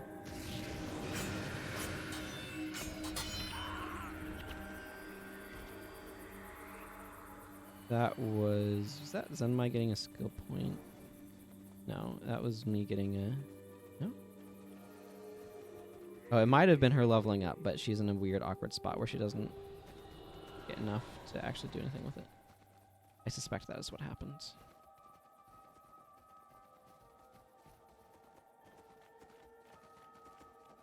That would make sense.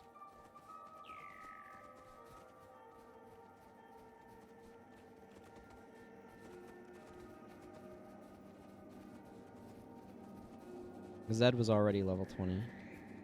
I'm in the middle of a level, so it wouldn't have been me leveling up. I kind of wish I could see Heroes Experience bars.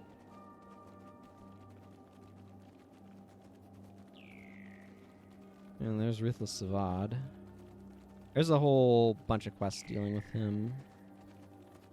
I ain't gonna worry about any of that, though. I'm just going over here, take out this guy. I think there might be multiple ways down over in this area.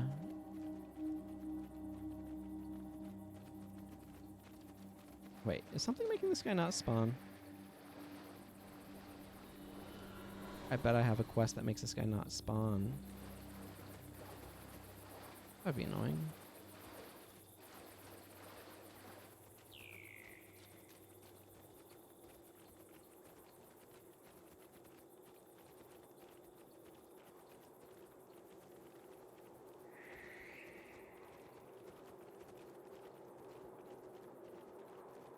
Corsair Admiral, Lieutenant. Okay, hang on. I need to check.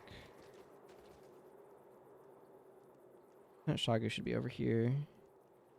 Not if the Foolhardy Father is active. Do I have the Foolhardy Father? It's having a real... I do have the Foolhardy.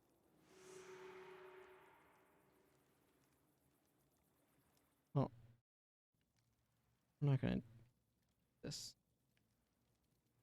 I'm going to abandon that quest and do this freaking again. Oh my goodness. I agree. Orange Eyes may have left, but I absolutely agree with him. This zone is friggin' cursed. My goodness. It certainly feels that way. Ooh. Max Fortitude mod. That's nice. Ebon doesn't really matter. There's nothing Ebon that you want to deal damage-wise with a bow. There's nothing that triggers off of dealing earth damage with a bow. There used to be... It used to be you could get some nice... Man, I friggin' going out here 5 times for 3 captures feels bad, man. But, like...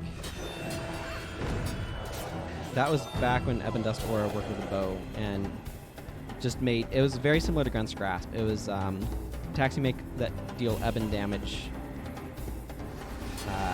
blind. Or that deal earth damage.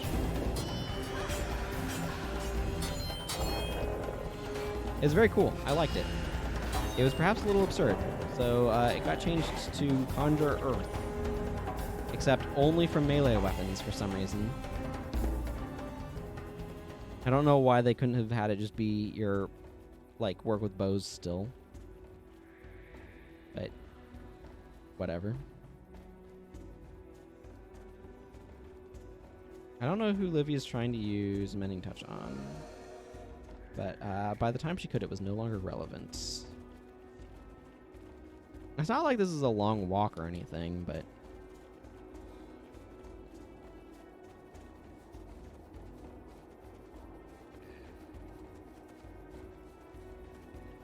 I don't think this is relevant either. I don't think there's any plants between me and the boss.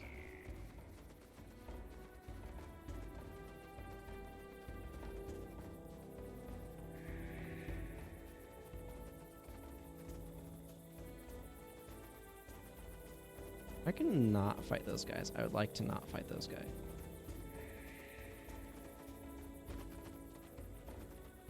There's Shagu.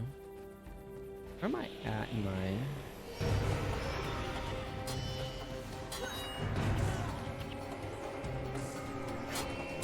Okay, I scrolled too far.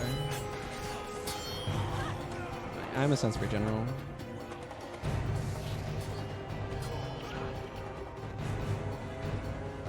I kind of wish that title meant more somehow. I'm not sure how, but I kind of wish it felt like it meant more.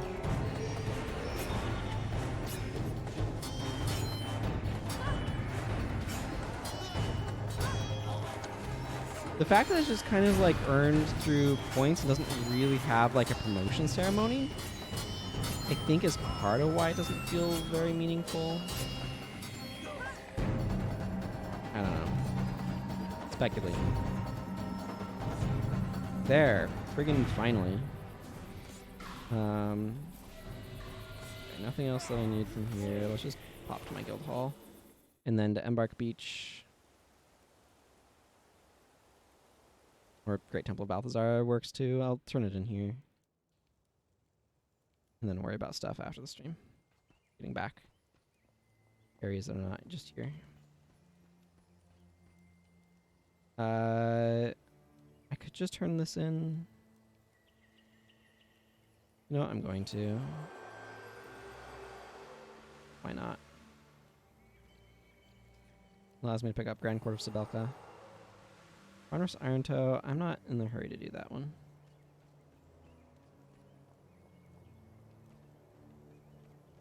Alrighty. Let's get some coins put away and call this stream to a close, shall we? I want to thank anybody who watched me for watching me. I appreciate it. Everybody who watched. And anybody who watches the VOD. Thank you for watching the VOD as well. Next scheduled stream is going to be more Dragon's Dogma and Sultan Sanctuary on Monday, probably. Probably. Follow the channel, get notified when I go live, and then you don't have to worry about probablys. But thank you, and next time, everyone. Take care. Goodbye.